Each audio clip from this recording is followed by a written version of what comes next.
Good evening and welcome everyone. It's May 4th at 7:08 p.m. I know Star Wars has been a source of hope and perseverance for many, so I'll simply add, may the Force be with you. All trustees are present, including our students. Please rise and join us in the Pledge of Allegiance. I pledge allegiance to the flag of the United States of America and to the republic which stands one nation under God, indivisible, with liberty and justice for all.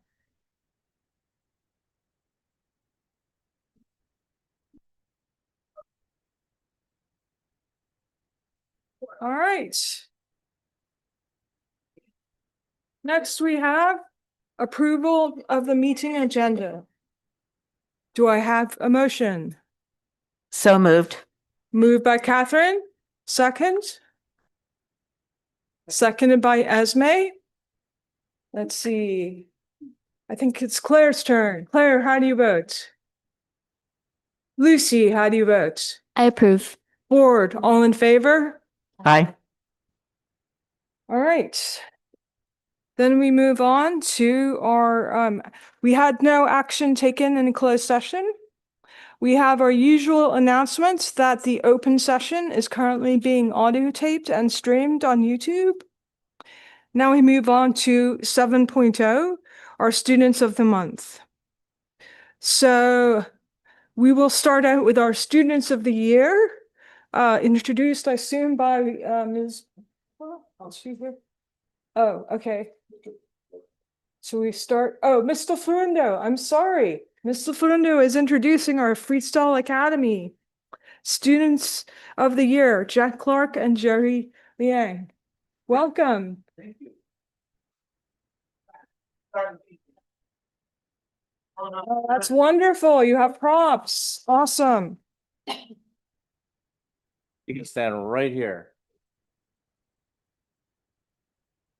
So I have statements here from all three of his teachers. I'm just going to read all of them, just because he deserves every single word of them. This is from Mr. Greco, Jack's English teacher. From his junior year to today, Jack has shown impressive growth as a student, storyteller, and creative collaborator. He is a kind, inquisitive, and imaginative presence in our English class. And what has stood out the most is the way his confidence has steadily grown as he has learned to communicate his ideas with greater clarity and purpose.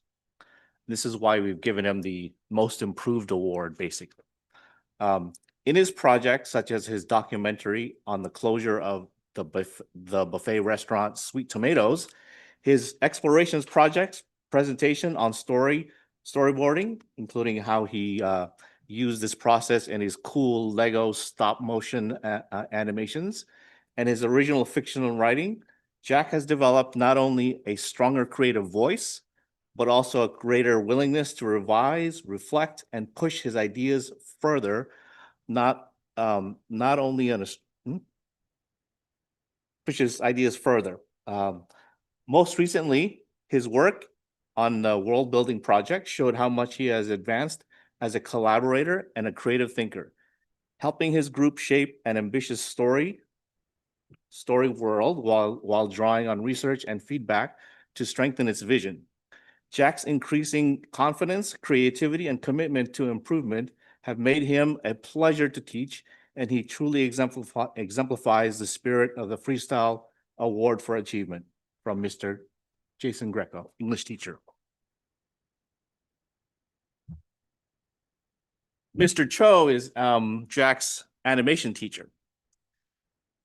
Jack might have started as a typical art high school student, but his growth as an artist and an animator at Freestyle has truly been remarkable. Despite the difficulties of learning all the concepts and new techniques in his junior year, he tried very hard and became a strong A+ student in animation class, which is hard to do. I have always loved his genuine passion for the arts, and and animation, and also love his work ethic in the class for the last 2 years. He always engages the animation projects with full effort, without any hesitation or wasting time. Always shows up on time and finishes the projects on time, which is hard to do at Freestyle. And he does a really good job with that. In his senior narrative animation project, he put his best efforts for not only the members of the team as an animator, but also as an editor and sound engineer. And the final production came out really nicely as a result. Congratulations, Jack. Truly deserves this award. Mr. Tommy Cho, freestyle animation teacher. This is for me. I too wish to reemphasize all that Jack's teachers have mentioned above. This award is to recognize the incredible growth as a person and a digital artist that Jack has become over these past 2 years. Jack has shown tremendous grit, creativity, and passion at Freestyle, proving once again that, the quote is, small daily improvements over time lead to stunning results. Jack's freestyle productions have become truly stunning from junior year to now, and I have some here to show you in just a moment. I look forward to seeing even more growth and stunning projects from Jack in the years to come as he comes back and visits. You better come back and visit. Perhaps he and I will also do Tai Chi together once again in the future. He's the only one that does it with me in the mornings. I am so proud of Jack in so many ways. Jack Clark, most improved student at Freestyle. This surreal piece of art, this is from Jack, he created it, and it won an award with the Los Altos Rotary competition. You want to hand it around or show it to them as you walk around? He also won first place of all the freestyle pieces that we've submitted, first place, and he won $200, so he bought lunch. Not really. Now this. Ready, Jack? Come back and show this one. This is his latest creation. He just finished this a couple of weeks ago. This is his multi-layer 3D art piece that depicts a scene in his story that he created along with his collaborators. It's an amazing piece of art. And that's what I mean by stunning. It's stacked, laser cut stacked paper with LED lights.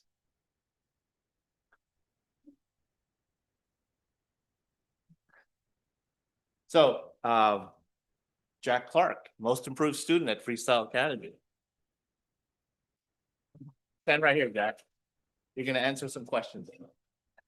Actually, Jack, is there anything you would like to say to the board? So do any of you have any questions?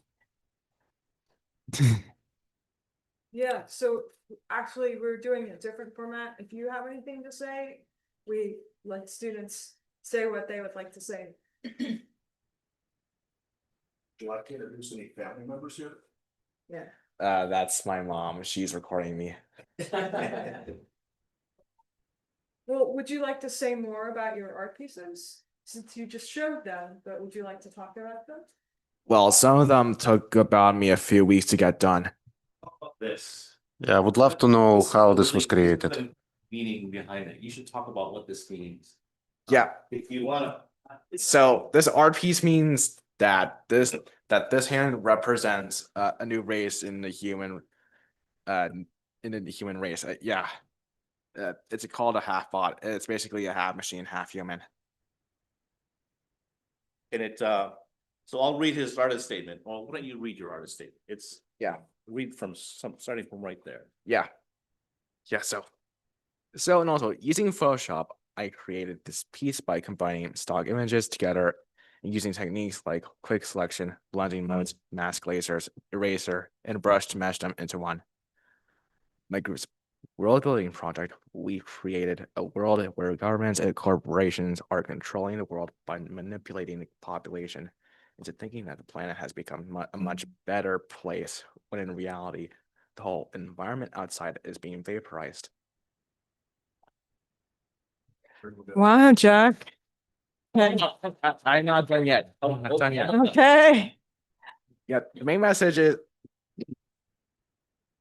So the main message of my composition is that it's inevitable that humans and technology will likely merge, but it's not inevitable for them to rule your whole lives so our planet doesn't turn into a wasteland.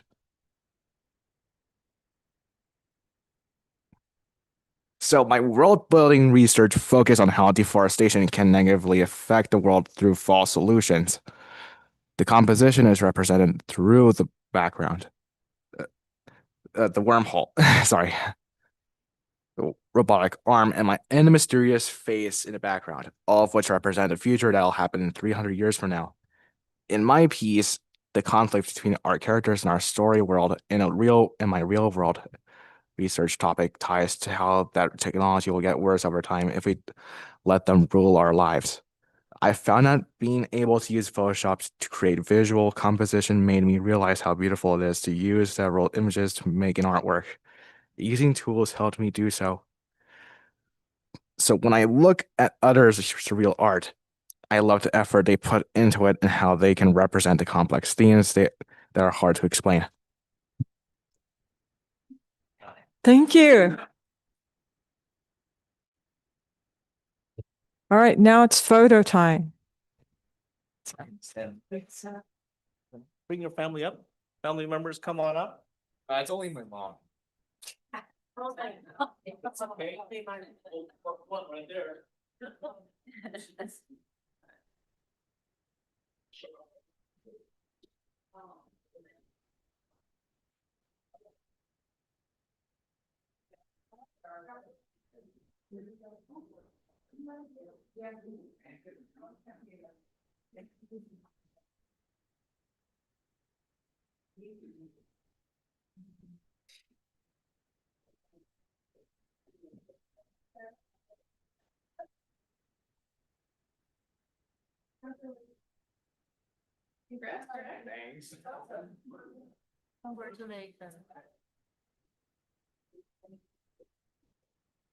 Okay.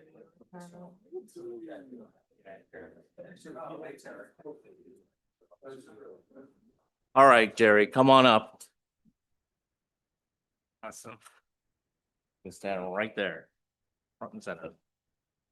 Our next award is for the Freestyle Student of the Year, our award for excellence. And to this year's winner for the past few years actually is Jerry Liang right here.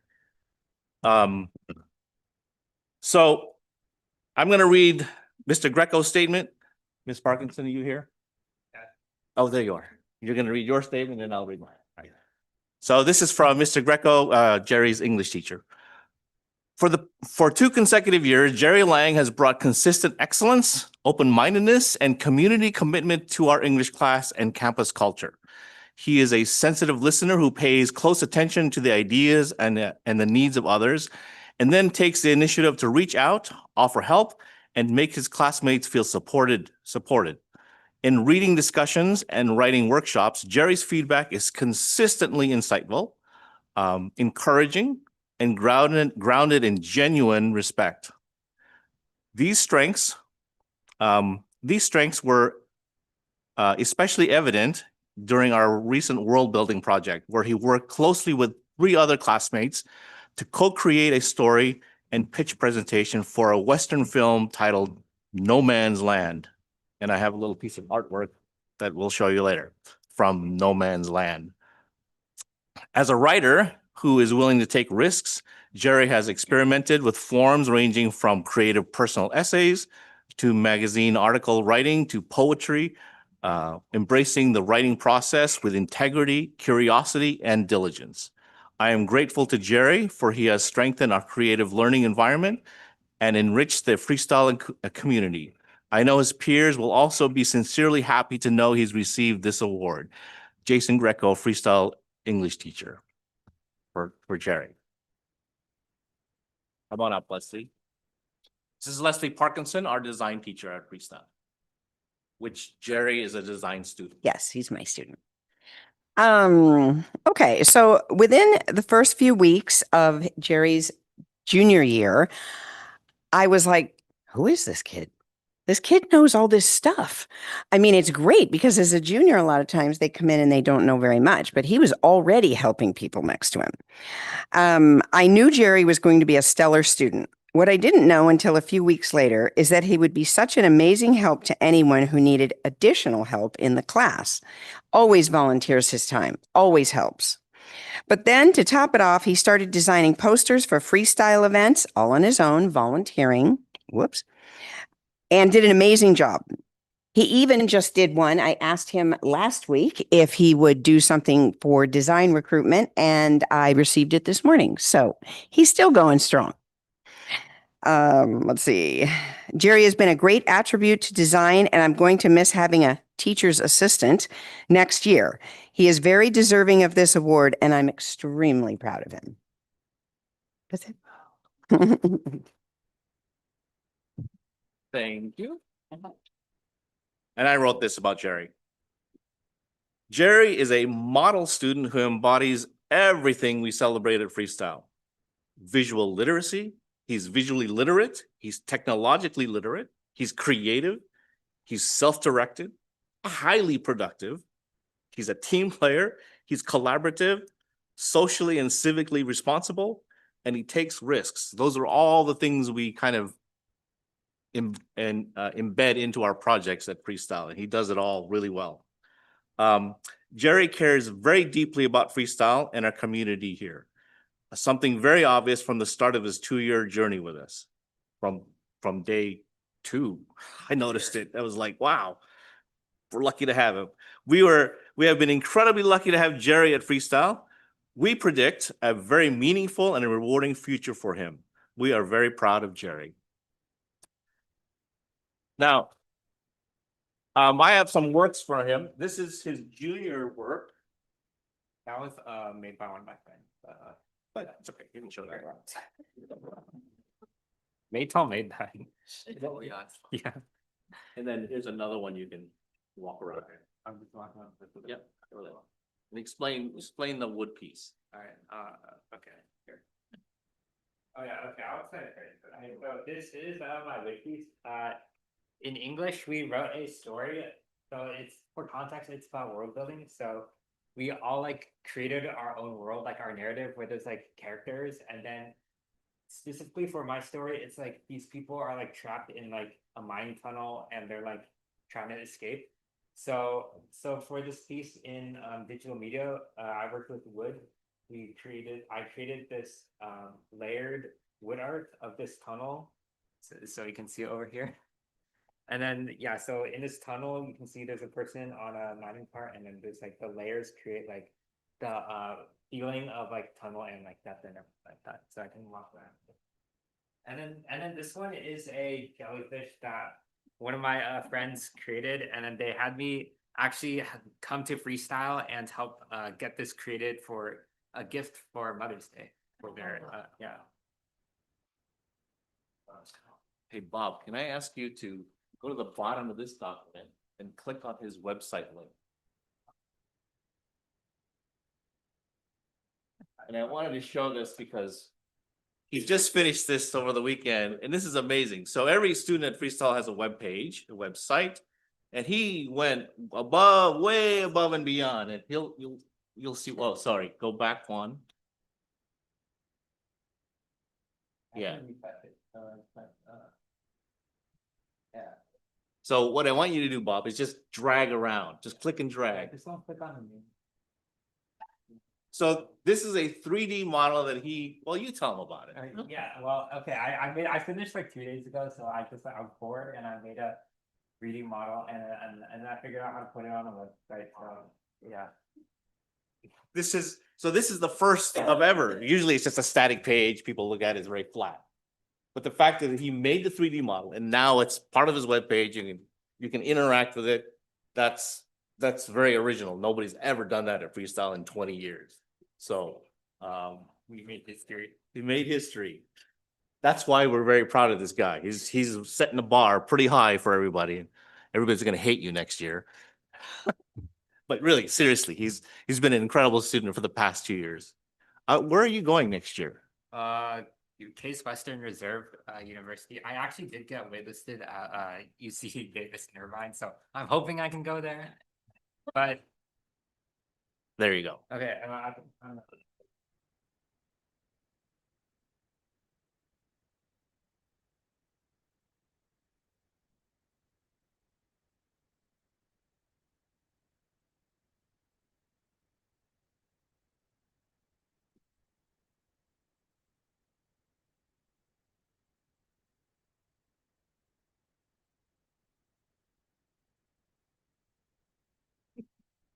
Okay, I'll hold the light.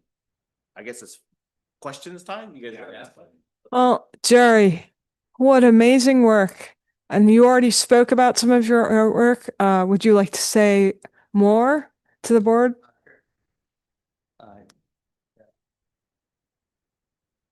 all right.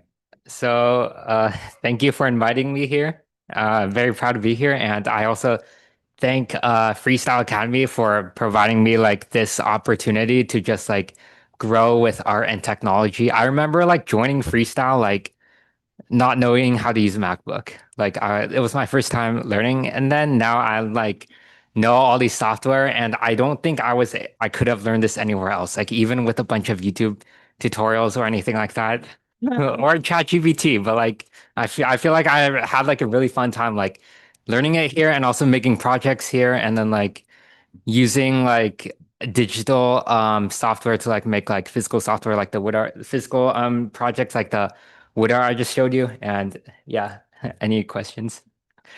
Jerry, it's good to know that we're better than YouTube and ChatGPT. And oh, you said many other nice things. Do you have family Yep. present? You want to come up here? Other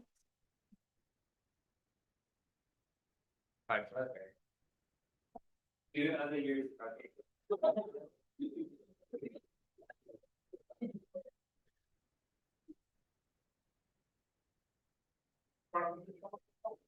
Sorry, I was spacing on the dog. Rich, if you can tell, I've got out here. You got a wide enough lens?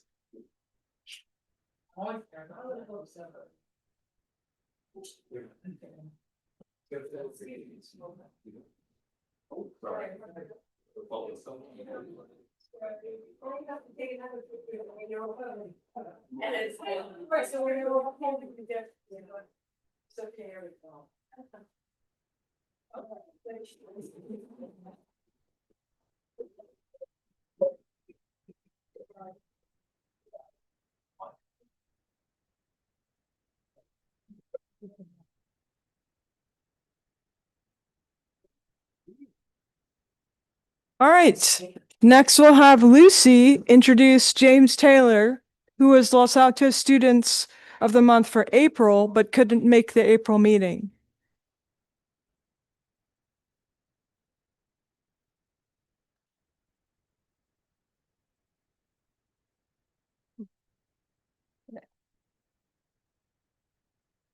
Right.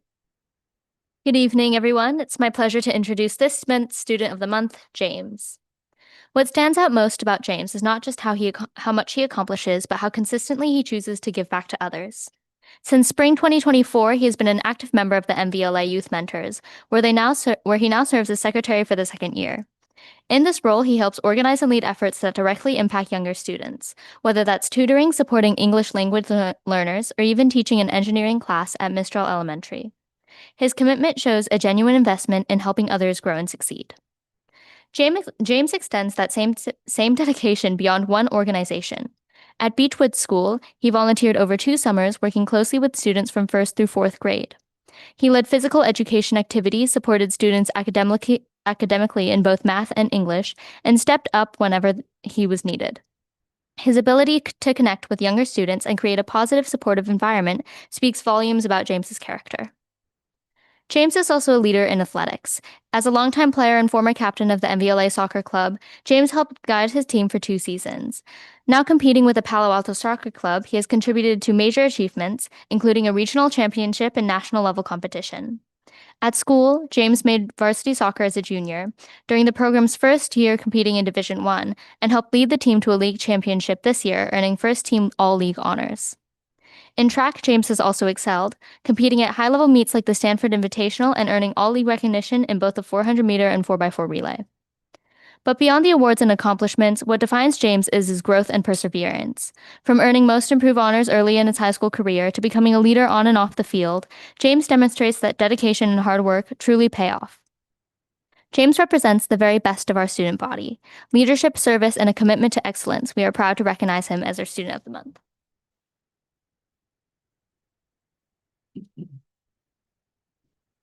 Yeah, I'm just thankful to receive Student of the Month. Apologies for not being here last time. But yeah, my sister and dad's here, and again, just thank you for giving me honoring me this award, and yeah. Well, we're glad you could make it this month, and do you have family present? Yes.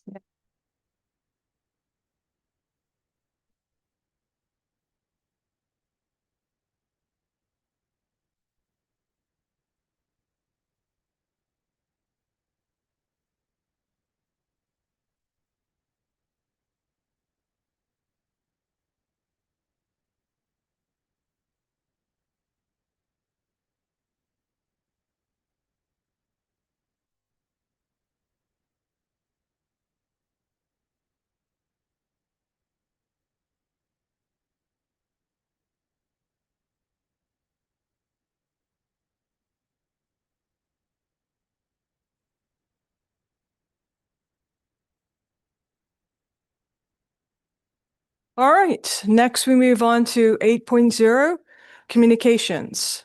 And we move on to 8.1, board member reports. If you have a report, could you raise your hand? All right, so Esme, I'll just go down the row. Okay. So I think it's been a while since we have done some board member reports. So wanted to just highlight some of the foundation's work. I was able to attend the last couple meetings. I wasn't able to join their end of year celebration last week. Hopefully some of you were able to, so you can speak on that. But just a couple of things.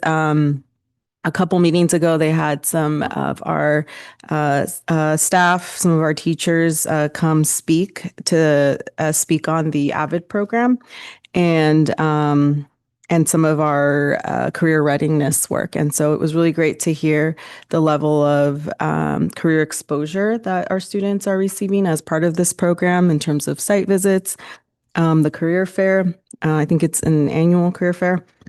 And just the level of experiential learning.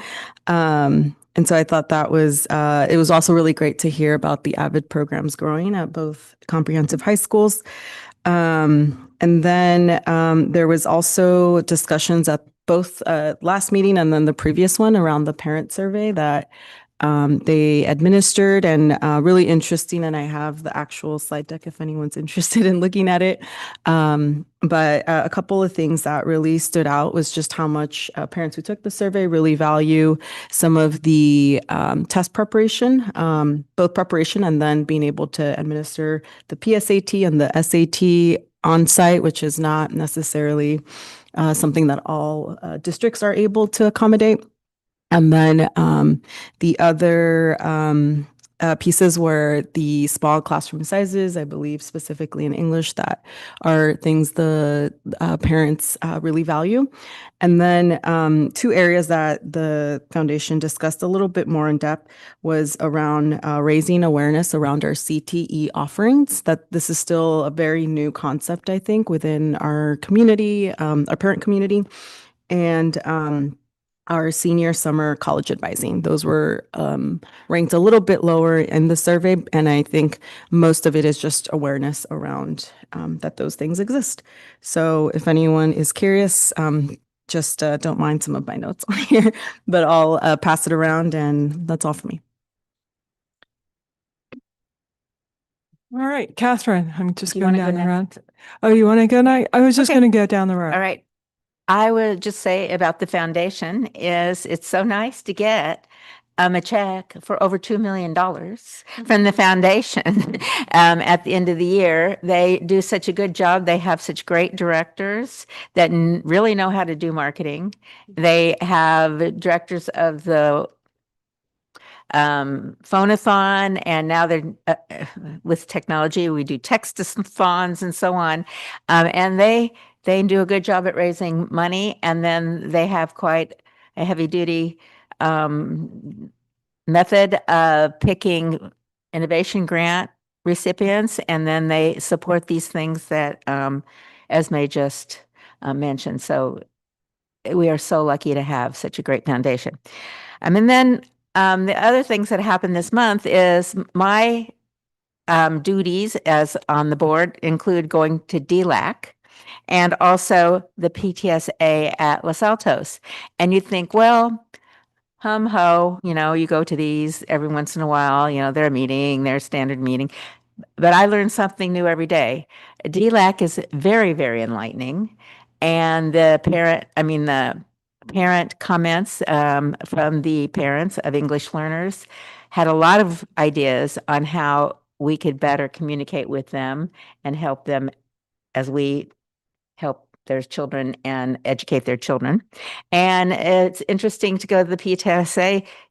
There's something new every day there too. The students give reports on the clubs and committees they're doing, and the things that the PTSA gives money to, and very enlightening to hear both the student and the parents' inputs. And that's important to us because we're trying to educate the children, but we want the input from everybody. So it's important for us to go to those meetings, and we learn something new every time. Thank you. Let's move to Alex. Yeah, so I was there for the foundation check granting of 2 million. Certainly feels great, and a big plus one on all the comments here on the foundation, the amazing work that they do for our students. We are very fortunate to have them as a big part of our community. Outside of that, I also attended the Family Partnership Council and the DLAC meeting with Catherine. So I'll share a few specific highlights on my end. So the Family Partnership Council, we continue to hear sort of very similar themes. Families need more consistency in alignment and grading, rigor, what it actually means for a student to be doing well in the class. We're also seeing that sort of like were desired by parents to be better understood. And connected to that, there was also a real desire for clear goals and benchmarks, essentially SMART goals. So it's easier to understand what success looks like, how we're measuring it, and whether we are meeting it. And these discussions sort of took place throughout the year, so sort of more of a summary that was presented in the meeting. There was also a very key discussion on the Bell schedule.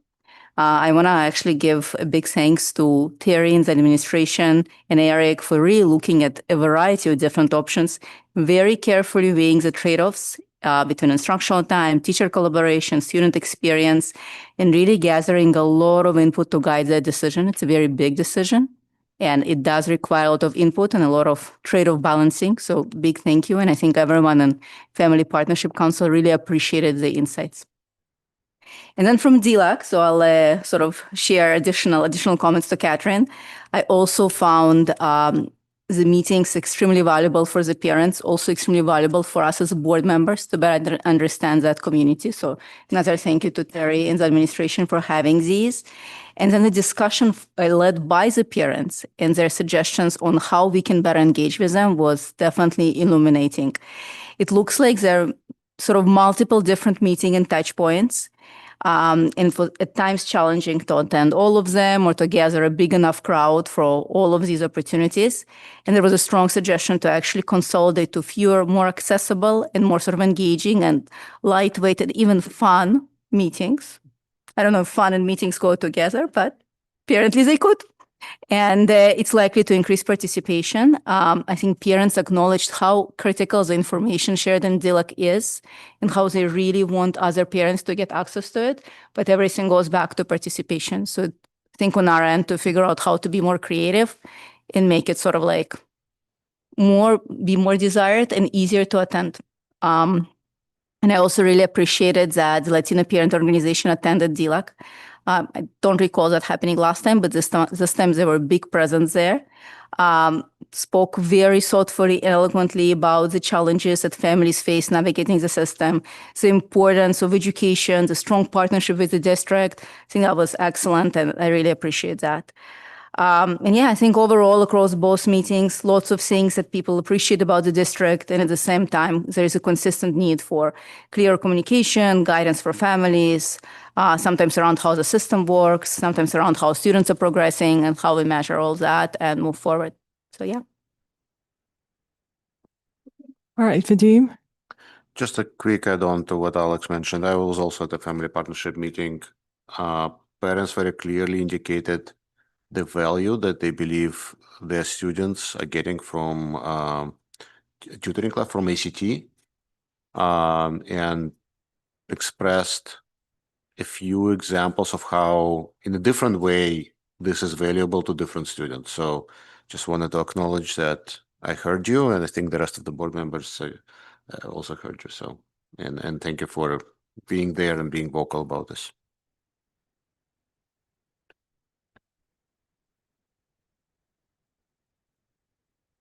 All right, so I just wanted to add to what very quickly to what Esme, Catherine, and Alex said about foundation, about how they do such a great job. And they actually do have fun and engaging meetings because they have the social, which is where we all went. And then I also attended the Mountain View Wisman Foundation, or MVAF, and that's the least funded of our foundations. And this matters because our students' success begins with their pre-K education. And this goes for either foundation. Any amount people can afford to donate is very helpful. Even $1. Participation rates help with grants. And for MVEF, it's the only foundation for our area that holds a gala. And the most useful thing I can share is that anyone can attend, and it was really fun. And if you're a family who can volunteer for the gala but can't afford the ticket, please contact MVAF. It was sold out, and one of the organizers spoke with me about finding a larger venue next year. And I think one of the more fun things, and this may amuse you, Eric, is there was a live auction, primarily built around families. And Dan, the MC, also someone I know, joked. Anyways, people were very generous in bidding. So they had a dance off where you bid to have people representing each school dance on the floor. And then the superintendent, Jeff Bayer, went out to bid and danced. And it was tough to pick, but I bid on someone to dance. And if you want to find out who I bid on next year, you'll have to come to next year's gala. And then I have Definitely won't show up. And then I also attended Challenge Team. And my biggest takeaway from the Challenge Team, we talked about AI, is that yes, it would be great to have an AI policy, but we also need to keep gathering information about a constantly changing technology before we can form a policy that serves our students well. Like any technology, AI can be used in helpful ways and in harmful ways. And a few concerning examples came up in the talk. Using AI and turning in its work as your own, which takes away from your own learning. Using AI in place of talking with other people, and particularly if you're feeling sad or lonely. So I really hope that if any of that felt familiar, or if you have any questions or concern about your own AI use, I hope you will talk with someone you trust. I also attended the MVLA PTA Council, which brings together the PTAs from our district and our partner districts. I gave a brief update. Don't worry, Eric, I just used MVL magazine on Parent Square, which was very helpful. But the biggest news is from Mountain View Wisman again. They appointed 2 new principals, Amy Malcolm at Graham and Carly Stern at Vargas. And their board also approved a letter of support for the 4-bill CTAG legislative package. And then finally, I want to give an update on another big acronym, which is ATPAC, which is the Active Transportation Plan Advisory Committee for the City of Mountain View. So I didn't put ATPAC on the board assignments in December because due to staffing changes, it had not met for over a year. And I talked with Eric, and he advised me that as board president, I can update the board assignments and I should just talk about ATPAC in the next board report, which happens to be now. If you'd like us to discuss a different approach, please raise that during the future meetings agenda item. And just as a refresher, the active transportation plan has come a long way. We've added students and safe routes to schools. We also added an MVLA student representative. And if you still hear about this and you wish to serve, please contact your principal. So ATPAC met on April 21st to review Mountain View's draft active transportation plan. And this plan is publicly available on the city's website, and the public can comment through May 15th. And I strongly encourage Mountain View residents and anyone who travels to Mountain View High, including you, Claire, to review and comment on the plan. City staff asked me to summarize my comments that I made at the meeting. My comments are about why the plan matters, who will carry it out, staff training, pilot projects, cost savings, and of course, metrics. And I've sent my letter to city staff and Eric. And I want the board to know exactly what I wrote. I also want to respect our partnership with the city and follow the Brown Act. If the board wants to discuss the letter, I would need to put the city's active transportation plan on a board agenda. I think there's a difference between me commenting as an ATPAC member and the board commenting as the board on a city plan. I also don't want to confuse the public about the city's role and MVLA's role. So I plan to send my letter to the Council Transportation Committee and my role as an ATAC member. At that point, my letter will become public information and I'll copy the board. So I hope this feels like a balanced approach. If you'd like to discuss a different approach, please raise that during the future meetings agenda item as well. And then in addition, I do have to make a brief comment. Community members have also asked me to comment on the Middlefield active transportation policy. So I'll just make a general statement that in general, I prefer that people develop a plan first and then move individual projects forward within that framework. At the same time, my understanding from city staff is that grant timing may affect the Middlefield project schedule. And I don't want to comment on the city's resource allocations decisions, just as I wouldn't expect city council to comment on MVLAs. That is the extent of my public comments on Middlefield. So that's it for me. That was quite long. All right. So next we will move on to our student board member reports. And I have who was first last time. And I believe it is now. Let me check because I try to alternate. To be fair, let's see. Who do I have? I have to look up here. It's Mountain View's turn. I thought it was, but I needed to check because I need to be fair. All right, Claire, you're up. Thanks for remembering. Okay. Good evening, board members. I hope you all are doing well. As we enter the final stretch of the school year, our campus is filled with activities as students balance academics, events, and end-of-year preparations. Currently, our school is in the midst of AP testing, making this one of the busiest academic periods of the year. Clubs are holding their final meetings and having submitted re-registration materials for next year, including budget reviews, advisor confirmations, and leadership selections. The final COPS meeting, which if you don't know, is the quarterly info meeting for all club presidents, was held during tutorial last Friday, where students received information about upcoming events and guidance on finishing the year strong. Athletics are advancing into league finals and CCS competitions, including track, baseball, softball, and lacrosse. And then visual and performing arts are also active with the annual student art show, choir performances, and instrumental finals. Another major school-wide event approaching is prom, which will take place on Saturday, May 16th from 7 to 10 p.m. at Coyote Ranch. The theme is Tangled, and this is the final week of ticket sales, which will be available until Friday at 3 p.m. for $90 with ASB and $95 without. Most importantly, in my opinion, as we move into May, the entire school is preparing for the end of year and graduation. Senior preparations are already underway, including planning meetings and the selection of student speakers at graduation. To celebrate seniors committing to their future plans by May 1st, we held a Spirit Day last Friday where seniors wore attire representing their next steps, creating a strong sense of community across campus. During brunch, one of my favorite events was that hundreds of seniors gathered in the back parking lot for photos, with more taken during lunch alongside the junior versus senior flag football game and the filming of the senior sign-off video.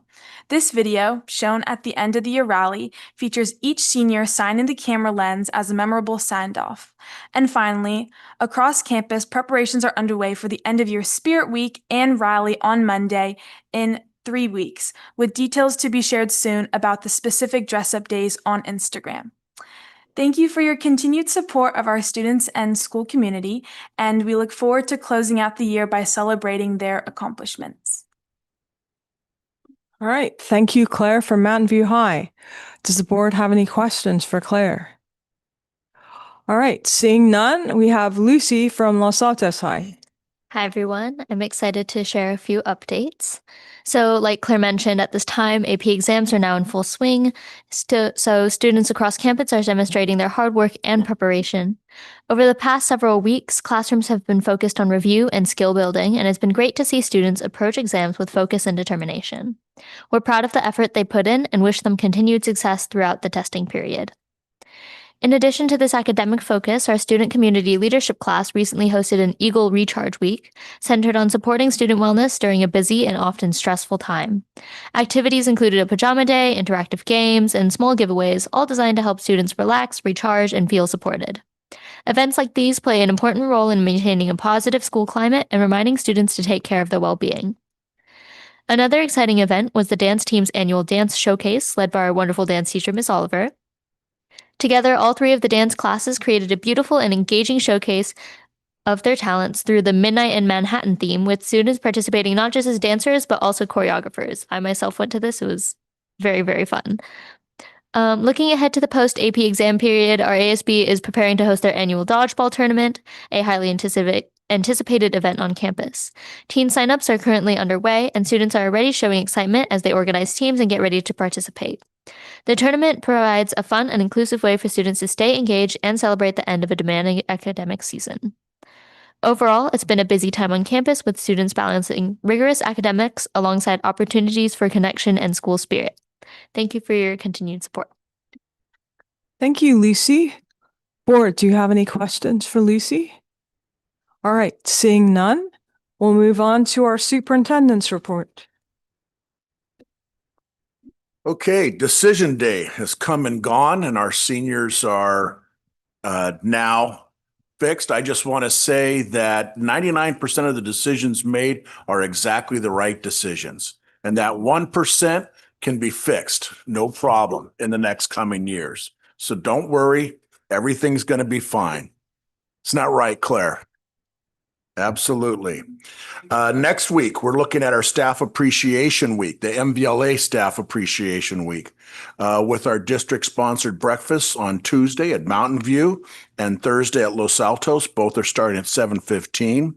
May the 4th marks the beginning of the official California Teacher Appreciation Week, and I would like to acknowledge our very talented faculty for providing an academic and social environment that has continually made MVLA one of the top-ranked districts in the state. Last week, the entire district participated in a state-mandated LGBTQ plus training to support students. I want to congratulate William Blair for leading an excellent training in lieu of the state-created web-based model. We took one look at that and said our folks deserve more. Also presenting with William at Mountain View were Felicia Hancock, Jessica Cohen-Bender, Marty McGurk, And then at Los Altos, Kiki D. Marquez, Amy O'Hare, Rosie Valadez, and Taika Sue presented there. The best part of both trainings, we're hearing from our GSA students at both sites to talk a little bit about their experience in going to classes and how teachers have supported them over time. And now, I'll turn it over to our principals, and we're going to start off with Los Altos, Dr. Ranieri.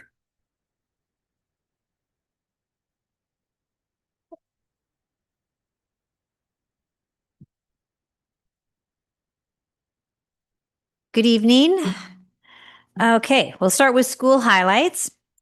These weeks have been full of activities and events such as our school production of Our Town, a Midnight in Manhattan theme performance from our dance class students, signing day for scholar athletes, student award nights for grades 9 through 11. And we have many more events yet to celebrate this year as we wind down towards graduation. For community engagement, our site council met last week to review, provide feedback, and reflect on progress, and ultimately approve the school plan for student achievement, or SIPSA. And we held our monthly Principal and Friends coffee and have one more left this year. And we are looking forward to celebrating all of our staff in a combined Staff Appreciation Week next week, May 11th through the 15th. And we're very grateful for the generous support of our PTSA to help us express our gratitude for our staff with a taco truck on Friday. I don't think it's a surprise, but if it is, I just blew it.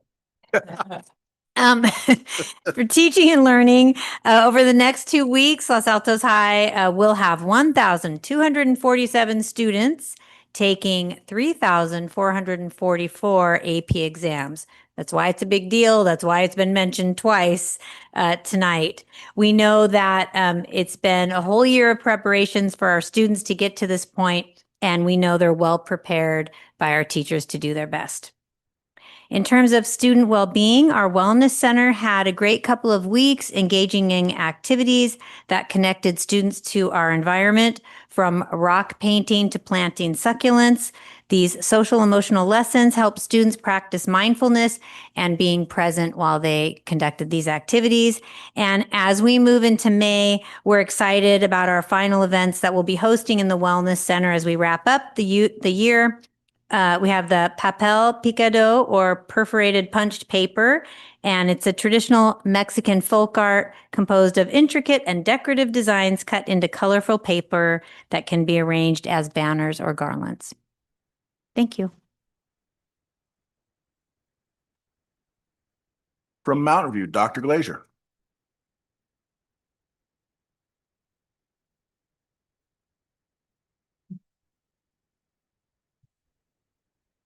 Good evening. We are celebrating our staff this week. We have combined our teacher celebration as well as our classified staff celebration, and I wanted to acknowledge our amazing Staff Appreciation Committee members, Jenny Blake, Hillary Smith, Sean Donsani, and Kara Rubin, as well as our incredible outgoing co-PTSA presidents, Cindy Zinn and Tara Williamson. And I definitely think that they hit it out of the park, because our theme is the giant thank you with all baseball themes. So, and they have made this customized banner that is hanging in front of the school, and I invite you to come and take a look.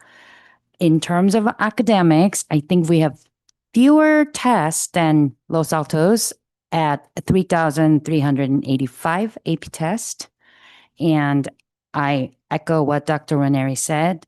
I think that our students are very well prepared, and I want to give a huge shout out to Daniela Quinones, Priscilla Diaz, and Alma Nava, because every great event has lots of behind the scenes people who are working diligently, and most importantly, our amazing custodian crew that has to set up for volleyball one night, take it all down to set up hundreds of tables, and it goes to show that we have lots of staff members who are taking great care of our students. In terms of activities, we had our night rally and seniors won. Battle of the Class. We do that each year and it was a great fun. And I attended our annual dance spectrum performance at Photo College on Friday and turned around and did another dance recital, or I didn't participate, students did it for our folklorico dancers on Saturday. And I'm very proud of our performing arts students as well as our teachers who are always dedicated. And we had lots of other achievements. Our robotics team went to Houston and their leaders told me they made it to Penn Ultimatum playoff round. And I think it's very important and they did really well. And our Science Olympiad also had a great season. And we have another student qualified for national for our speech and debate. So we're very, very proud of them. And award season is here. So we're getting ready to celebrate our seniors. Lots of awards happening. And tomorrow night, I will be attending Berwyn Scholarship Dinner. And I wanted to thank the Berwyns for their continued support for our students as well as our AVID students for their generous donation of their scholarship. And we invite you to come and celebrate our seniors in our upcoming Senior Awards Night. Thank you. From Alta Vista and Alta Ed in general, Ms. Woolfolk. Hello, good evening. Thank you for the time. We've had one idea that's been circulating, so I thought I'd share that because it's always good to know the things being discussed in the collaborative groups, and then also just sharing about recent events that have been happening as we close out the year. So one idea that I have heard in all my alt program circles, but perhaps especially Freestyle and Alta Vista, is the idea of how we use and when we use and how it benefits students technology. Is it a help? Is it a distraction? Is it an assistance to the curriculum and helping connect with learning and primary sources and so on? Or is it something that gets in the way? So it's been very interesting conversation with teachers. I know they're looking at different things, research from other countries, even other districts. And as they look at the devices, whether it be cell phone or device that's a district device, how it's used and how it leads to real authentic connection with their learning. So, and how that plays in, of course, with the hot topic, AI, of course. So those are some conversations been happening with teachers, and I have no doubt will continue, looking at even the online classes student takes or within their in-seat classes, how the computer aids cognitive ability and learning, or how it might become a distractor, specifically for students that might have executive functioning issues or other distractibility, which is teenagers in some cases.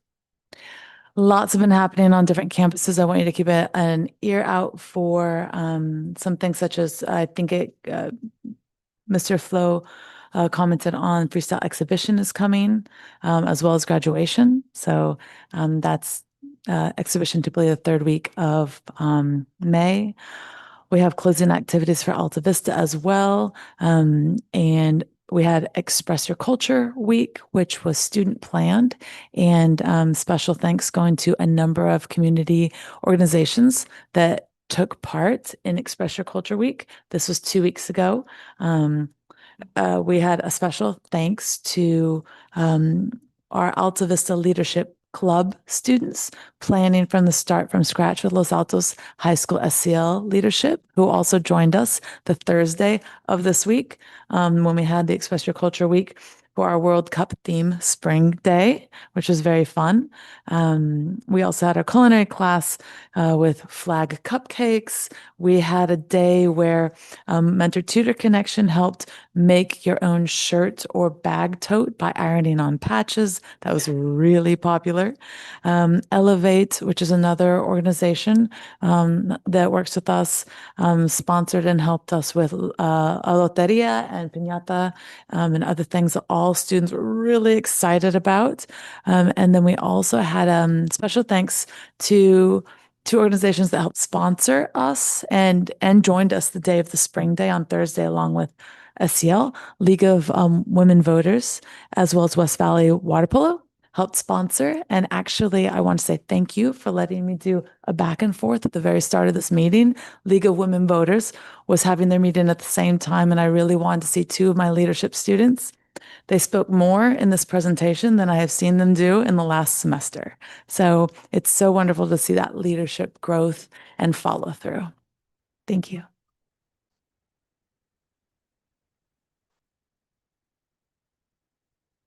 Adult education, Julie. Ms. Vogt.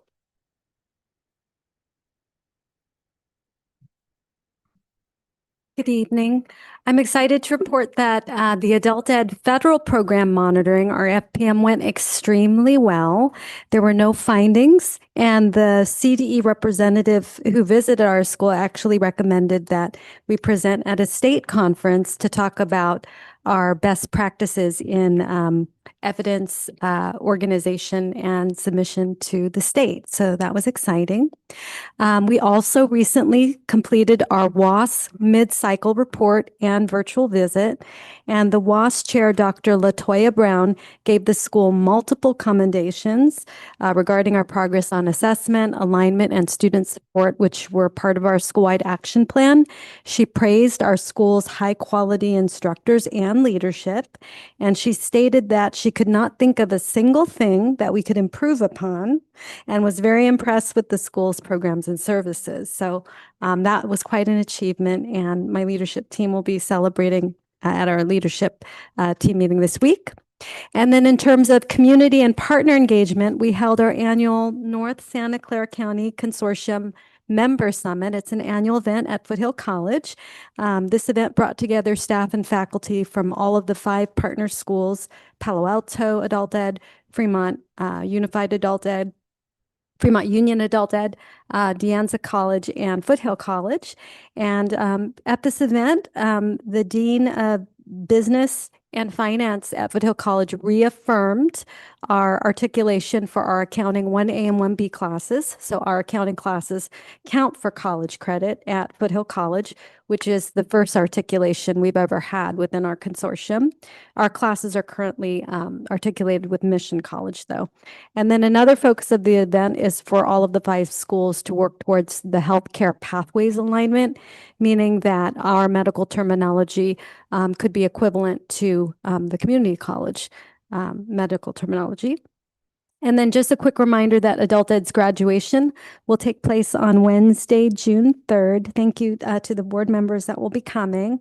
We will have 2 of our adult students will win an award that night for the Mountain View Rotary Scholarship, and Mr. Sanjay Deve will hopefully be present to present that award to students. And we're very thankful for the Mountain View Community Roundtable and the Rotary for these scholarships. Thank you.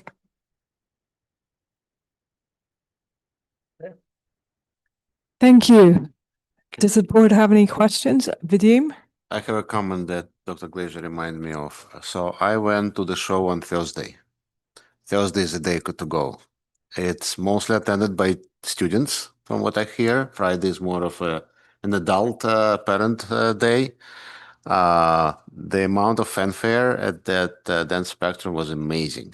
I mean, I think the fans were loud. I hate to admit it, but they were louder than at water polo games. It was a great show, and Miss Kate and the whole, there's so many dancers. It's just like the sheer number of dancers on stage when they do things like synchronized dance, and the music is just a great show. Highly recommend you guys attend. Catherine? I want to add one thing that Mr. Volta said, and I went to the staff, I don't know if I can get all the letters right, LGBTQTIA plus training also, just because I knew about it. And I thought, well, it's interesting that our staff needs to take that. And what's it about? So I went, and I thought it was excellent also. And I learned a lot. So.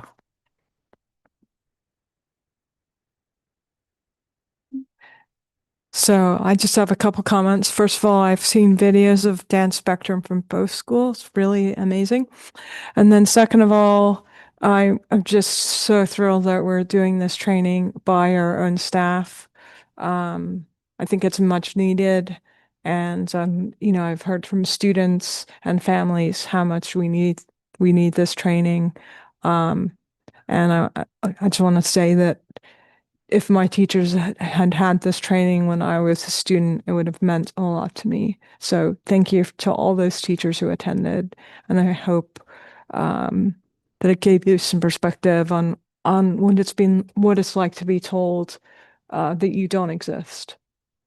So those are sobering words, but those are what our students face.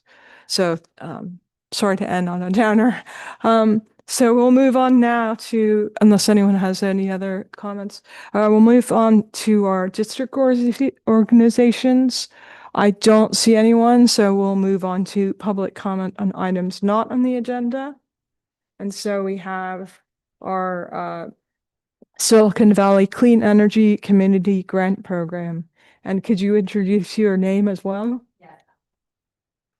Allison Walks. Moss. Allison Moss, sorry. Yes, I know it's a double A, so it's kind of confusing.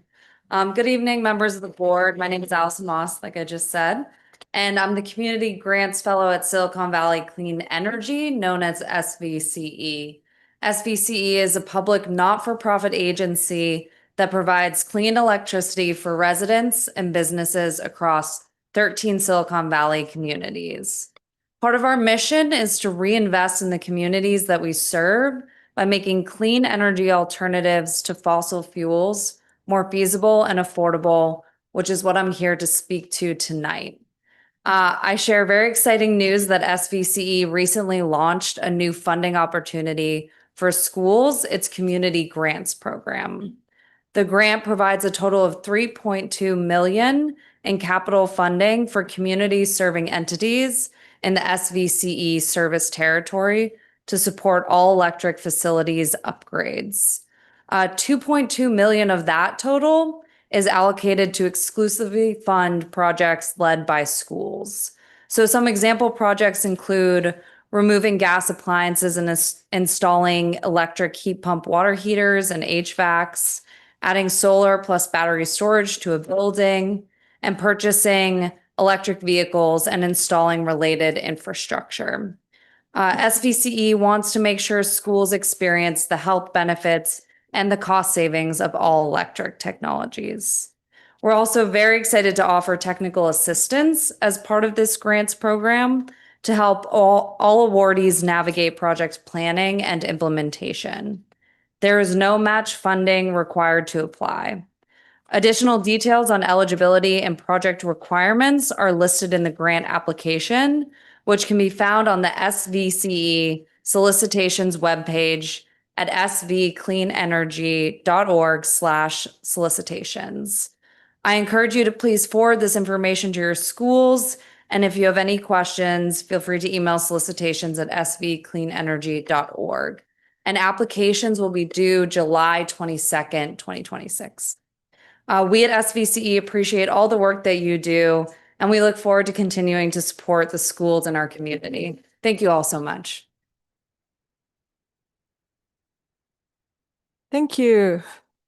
Okay, so now we move on to 9.0 recognitions and resolutions.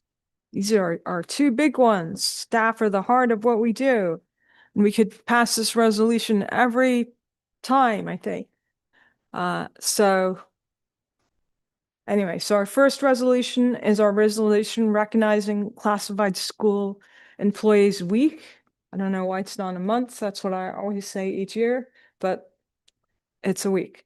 So do I have a motion? I move that we approve this resolution. All right. Do I have a second? I second. Okay, so moved by Catherine, seconded by Alex. Lucy, how do you vote? I approve. Claire, how do you vote? I approve. Board, all in favor? Aye. Aye.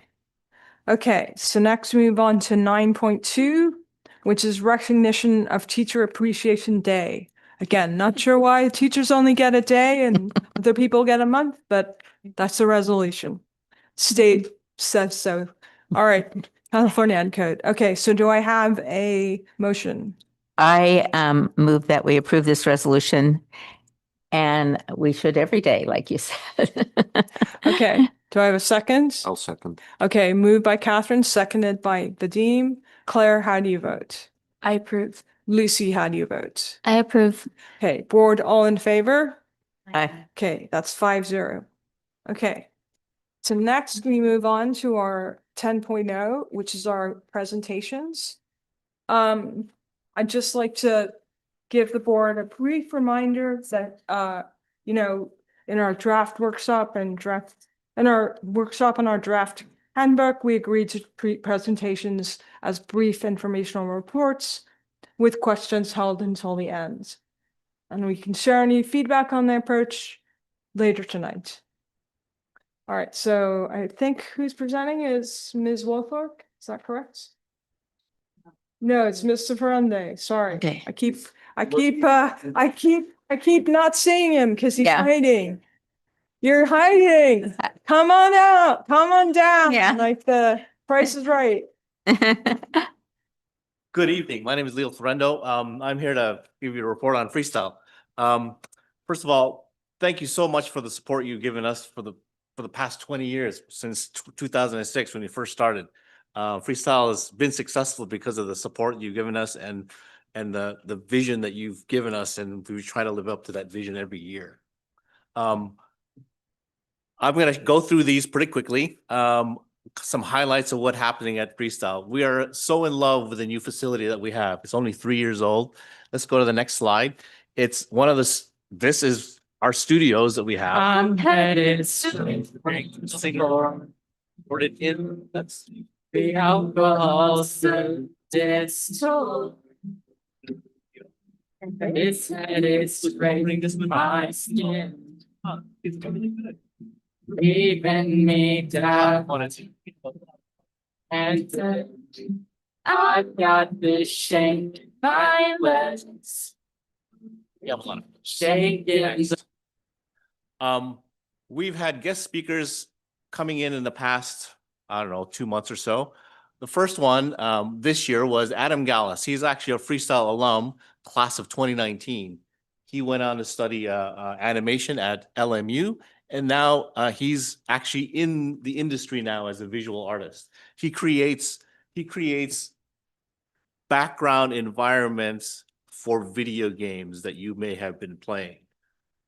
Yeah, you're a player, right? Mr. Volta, you're a player. So he creates that stuff. And so he came and talked to our students about the whole animation business and how that works. And he's actually trying to find more jobs too. So next. One of the guest speakers we had was Christine Moore. She just finished up a poet in residence, 3 days with our juniors, teaching them about poetry and how to write and recite poems. We will be producing those poems into short little videos, and hopefully we'll have them by the end of the year. So this is kind of new for us. And she's actually a local writer. And the kids love this kind of stuff when they bring in new ideas. And Mr. Kizelbash. Mr. Kizelbash, he is a Sony movie producer known for Uncharted, The Last of Us, and Twisted Metal. He came in and actually spoke to our students, our film students, juniors and seniors, and talked to them about the whole film industry and how it works as in terms of being a producer. Incredibly lucky to have him around. This is the poster that they make of these movies. His name is right at the bottom, produced by. Incredibly lucky. Next. Harriet Katz. I don't know if you're related to Harriet Katz. Anyway, Harriet has been with us since 2007. She comes in every year and talks with our juniors about the whole college application process, how it works, what to look for, how to create a portfolio, how to navigate that system. She does this because she loves freestyle so much, and she just comes in and volunteers. She doesn't get paid to do it, and she just comes in and does it. She's an official college career counselor out there as a job, and her two kids went through freestyle, and that's why she always comes back. And she's very, very appreciative of freestyle. Anyway, that's her.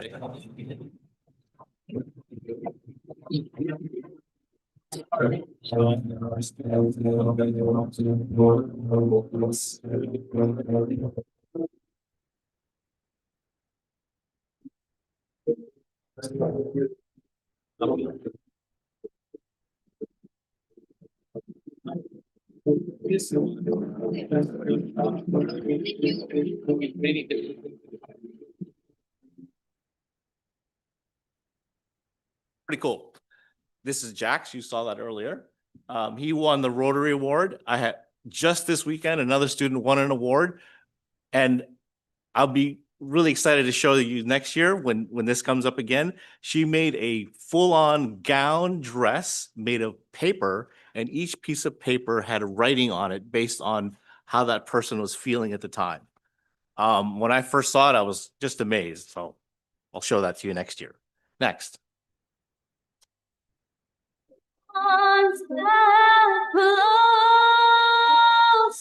This is what we call a Zenith project. Zenith is senior project. This was last year. This was one of the choreographed by the director. She recorded the music, edited the music, all in our studio. And it's not just pretty. There's actually a little twist to things in there. You should watch the whole thing. It's when I first saw it, I was just amazed. So again, it was all original. She first wanted to just use the music right off the internet. But we said, if you really want to make this slice really, really good, it has to Now, how's the castle built off people you pretend? back and forth all in our What you wanted. using lots of different Look at talent. you, cool guy, you got. Next. Animation. Students in animation class start out with making 2D animation. So this is a collaborative project where students make a 2D animation. Pretty short.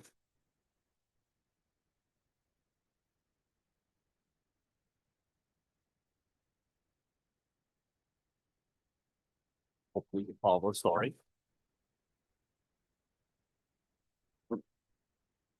So each person had a different part of the story, sound.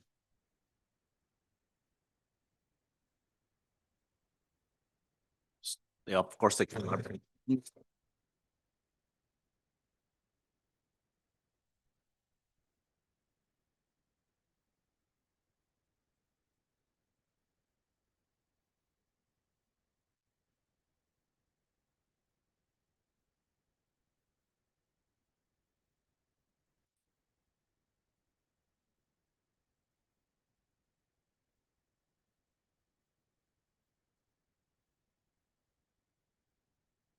And they move on to 3D. Next one, 3D editing.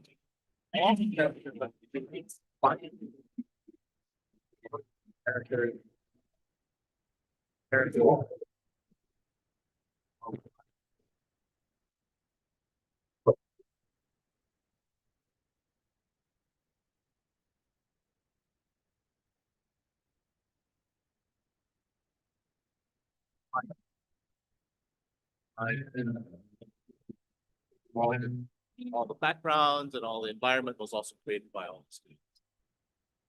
And then they collaborated together. This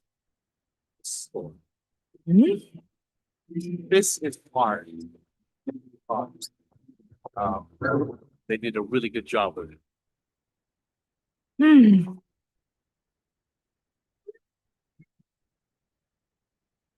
Next.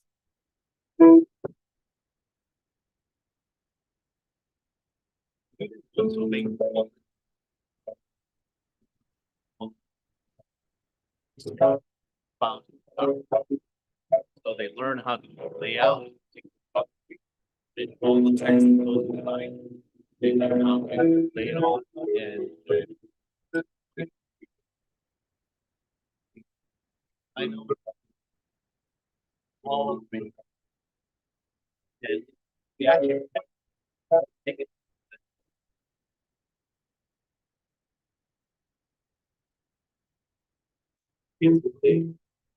It's what they mean.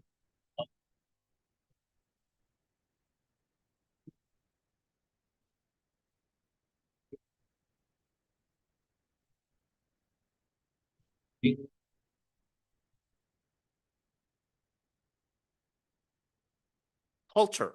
This is Aboriginal art. We try to encourage our students to always bring different kinds of culture into their art. And this is an example. We have them do a Aboriginal dot art.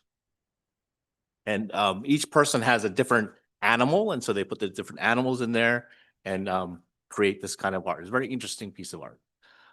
Here we have design students work on products, different products. They create this fictitious product, they do this advertisement about it, and they create posters and they create all these different things to understand that whole marketing aspect of it. Next.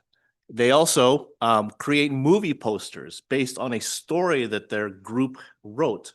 It's part of our world building story. So a world building, each individual person in the group would then make their own different version of their poster. And what's interesting is now we use AI. We tell AI to make the poster, and then we look at their poster. And in most cases, students always go, "Mine is always better." Everybody always chooses the student one. It's always better than the AI one. Next. So stories are a big deal. We start out with juniors, they write stories, but it's not just taking a piece of paper and writing the story and handing it in to the teacher. I asked them to go to our recording studio or our isolation booths, and they actually record the actual audio of them reading their own voice, reading their own story, and they add sound effects and music to it. So that, because when I read somebody's story, I'm reading it in my head and I'm interpreting it a certain way. But if it's being read by the student in their own voice, then you can actually hear what they're trying to say. It's really, really important that they read their own story in their own voice. So we have this SoundCloud have, I don't know, 300 stories there from students with this kind of production. Juniors create different kinds of illustration projects, all the way from wearable art to engraved glass to mouse pads. Somebody made their own game, created all the art that goes with it. Lots of stickers, personal stickers are always created, and even patches like this, so students can design their own patch. And then we have the same documentary stories. Instead of creating a book, students choose sometimes to create a magazine article. And we put all these articles together in one actual physical magazine. And these are like five-page magazine articles, all original writing, all original stories, layout. And then we print it all out and they get to say, my story was in this magazine. Next. Mandalas. Seniors design mandalas. They start out with a black and white one, then they color it in as a secondary one, and then sorry. Next slide, please. Then we engrave it on wood or different kinds of materials, plastic and so on. And then I ask them to take that same art next and create a video showing the process. So this becomes a way of learning how to do art that's feeling themselves.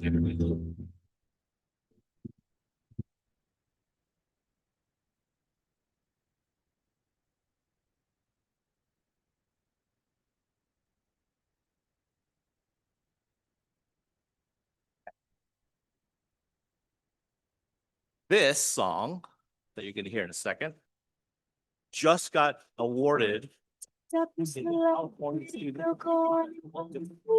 Saturday. Honorable mention. Put on a show. Just got awarded. Mrs. Pro Tools. When these two were in the studio, blown away how well they work together. So lucky, so lucky. And all these things they wanna touch me, so touch me, tie me up.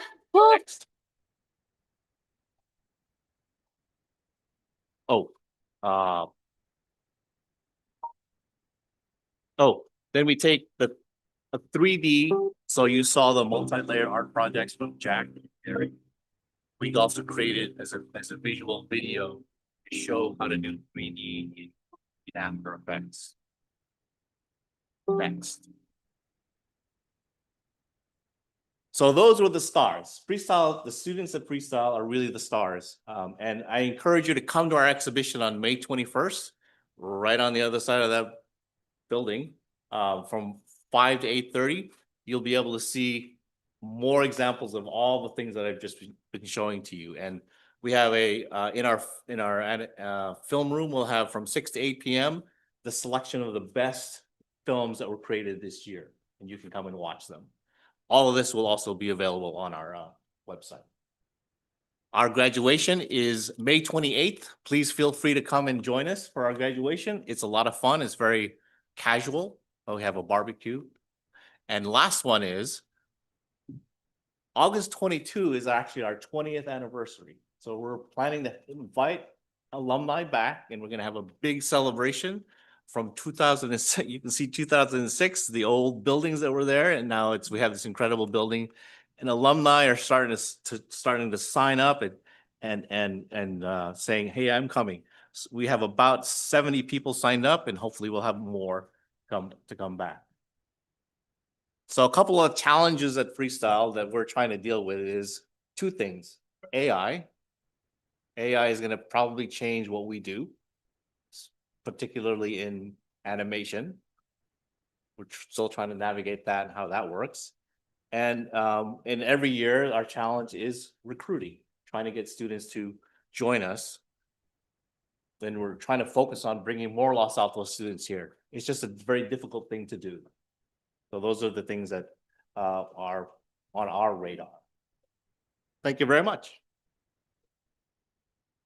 Thank you very much, Fernande, for a very interesting and informative presentation. And now you're here again in the podium. So, board, do you have any questions or comments? I just want to say fantastic. I just want to have one of these every single board meeting because it's so entertaining and so amazing that our students can do this, and that the technology exists behind the ability to do all this. We were talking about, Suzanne was talking about technology and using it or not, but these facilities with the green room and the recording studio and everything like that. You have provided that to us. Yes, I know that. Taking advantage of it. I understand that, but it's just amazing of the vision, then doing it, and then what you're doing to teach the students how to do it and what they're producing. It's just flabbergasting, mind blowing. Even to me. Yeah, it's great. We love it. In May, when the exhibition comes out and I see everything out, I'm blown away. Even though I see it throughout the year, you should definitely come to our exhibition. All right. Anyone else? Vadim? Yeah, thank you for the presentation. You mentioned challenges. What a challenge of bringing Los Altos students to Freestyle? What are the biggest issues, and do you kind of have a list of, if we solve this challenge, we would get this many more students from Los Altos to come? The biggest challenge has always been transportation. Transportation, yeah. We talked about it last year, flight, buses, and so on. It's just really difficult for Los Altos students to come over here. So that's the biggest challenge. Part of it is that we try to get the word out there, but it's hard to know why students don't sign up, because because we don't talk to the students who don't come. We only talk to the students who do come. So getting more information of why they're not coming to freestyle. It's just hard to get that information, so. Okay, yes, always very impressive. We did talk about the challenges of getting Los Altos students last time, so I'm not gonna go into the details of that. I guess what I would say to Eric, because this is more of an implementation issue, is we had asked Eric if he could come back with some, it's money, right? So that's what it comes down to, is resource allocation. That's always tough. I don't know the right answer. So I'm looking to Eric to provide us some answers, because I think it's the best kept secret of all the amazing programs. But I mean, the amount of talent that you show us every year really is amazing, and the awards you win. So I think there may be some transportation challenges, but there may also be some lack of knowledge. I don't know, because again, We actually did look into the Yeah. transportation issues last Yeah, year. you did. Part of it is, it wasn't necessarily so much the cost, but it was the challenge of securing transportation, because we have different times of the day when the pickup and drop off were. We talked about possibly having everyone needing transportation to come to a certain portion of freestyle, morning or afternoon, but then that limits freestyle from offering the program that they want. It also limits students from taking the class they want at their school site. So it was a combination of issues, and I know Mike looked into it. I think transportation is a little bit, I think knowledge and knowing what it's all about is a part of it. Being away, not knowing who's going with you, with friends and so on, is a part of it. A lot of these remote programs, whether it's freestyle, whether it's Metro Ed, that has a huge CTE component, which is just CTE, has great training for students, doing incredible things, diesel repair, auto body repair, things, HVAC repair, all of those things, but very few students are interested in taking those classes. For whatever reasons, I think people are just hesitant to leave their home campus, but we'll continue to try to find ways to get more students to take advantage of the facility and obviously the excellent instruction at Freestyle. Okay, well, obviously this is not board direction, because I'm just one board member, but you've heard that I think the people that spoke were very impressed, so we encourage you to go forth. Admin definitely agrees with Mr. Yeah. Florendo that we need to get more students into that. Yes, We so, absolutely agree. with okay, that. all right, great. Well, I didn't see anyone else, so thank you very much again. Always a pleasure to see you. Come back again next year, which you will. Thank you so much. All right. So now we're going to move on to 11.0, the consolidated agenda. And before we begin, the minutes for 420-20 for 420 had a clerical, or it had an error for agenda item 13.4, which has been fixed. It now states we only had one motion to take no action, which was voted 5-0.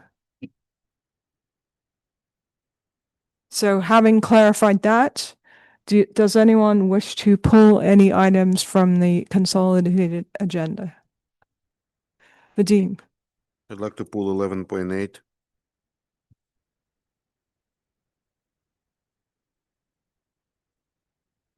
Okay, does anyone have any other items they wish to pull? Okay, all right, so do I have a motion to vote on every item except 11.8? I move that we approve consolidated motion items 11.1 through 11.9 minus 11.8, which was pulled. Okay, do I have a second? I second. All right, so moved by Catherine, seconded by Alex. All in favor? Aye. Okay, that's 5-0. All right, so next we move on to 12.0, which is items pulled from the consolidated motion for discussion. So that is 11.8, which is the board governance handbook, second reading. Vadim. Yes. So I wanted to check with the rest of the board members and make a suggestion about, let me just, sorry, let me open the handbook.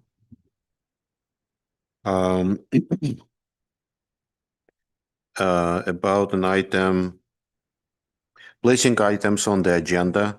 I remember a while ago, in consideration of the fact that we have elections coming up, I mentioned that it would be a good idea for a vice president, and I don't think I was a vice president at the time, to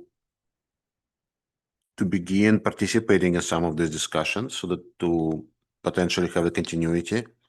And then I recently learned that we used to practice at MVLA. I understand that we used to practice vice president participation in some of these agenda setting meetings.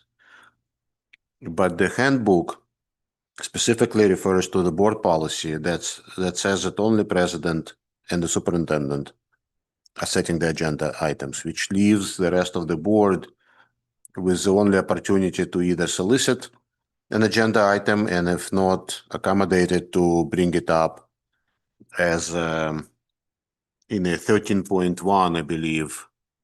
Sorry, in a 14.0 board operations as a board suggestion for future meetings. So I wanted to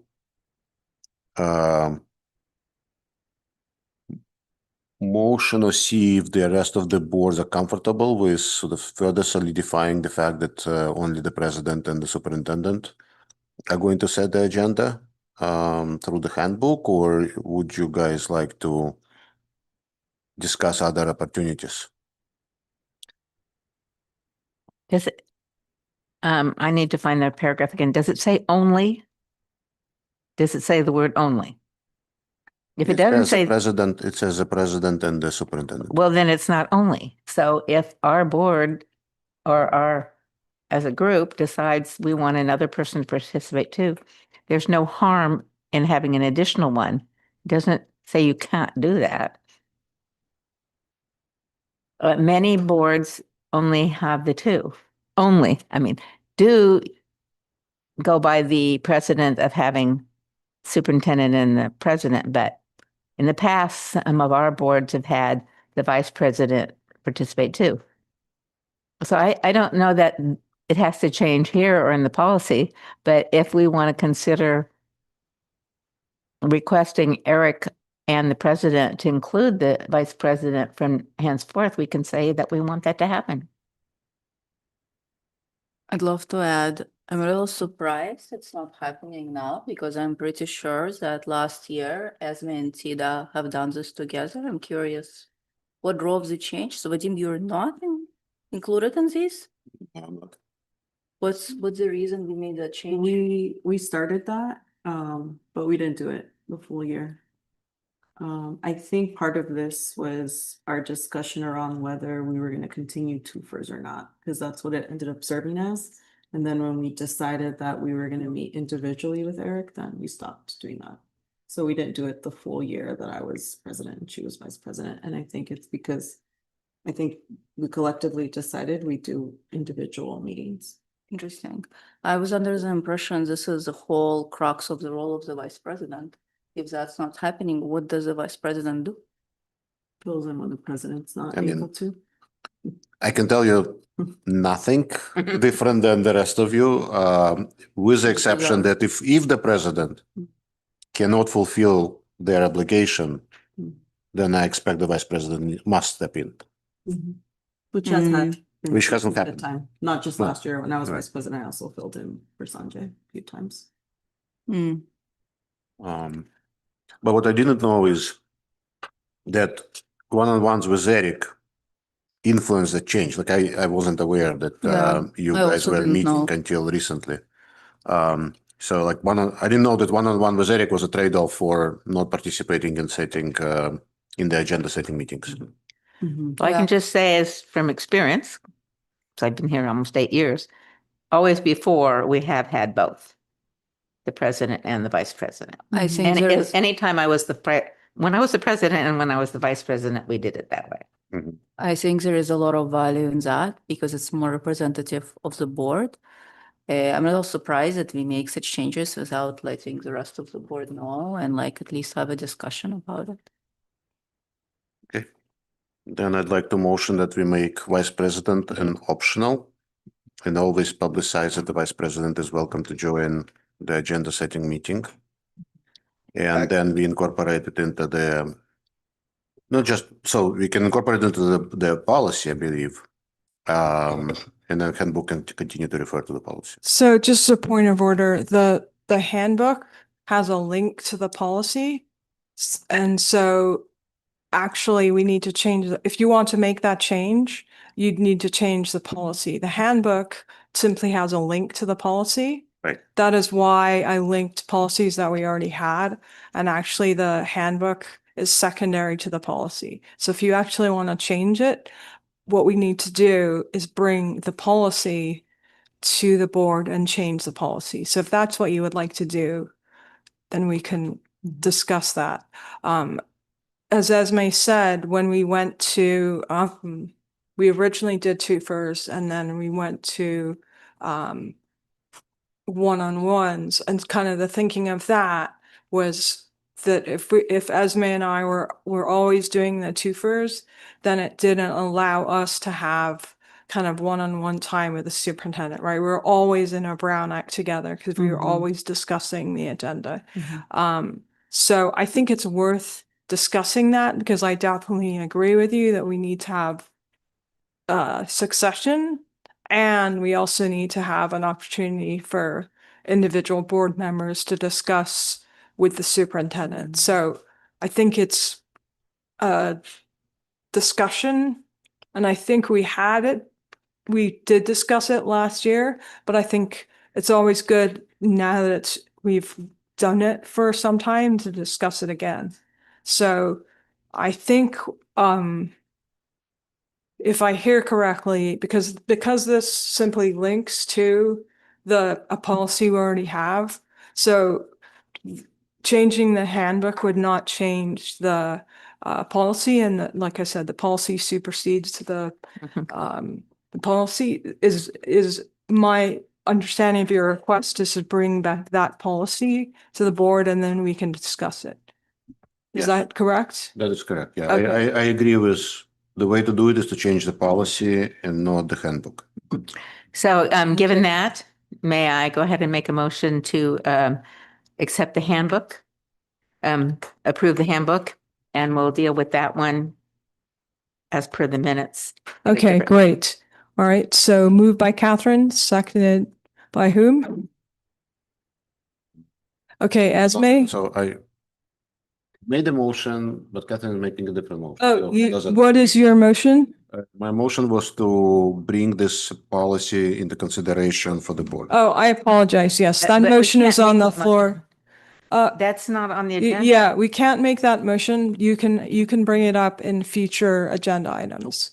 So we can't vote on that now, but you can certainly bring it up in future items. And it sounds like you have consensus, but you, as a point of order, yes, you do need to bring that up future agenda items. Yeah, so Yeah. that's being put aside for a different meeting, and then we'll just Yes. approve handbook. So let's go back to what our current agenda item, which is the governance handbook. And it was moved by Catherine and I believe seconded by Esme. Is that correct?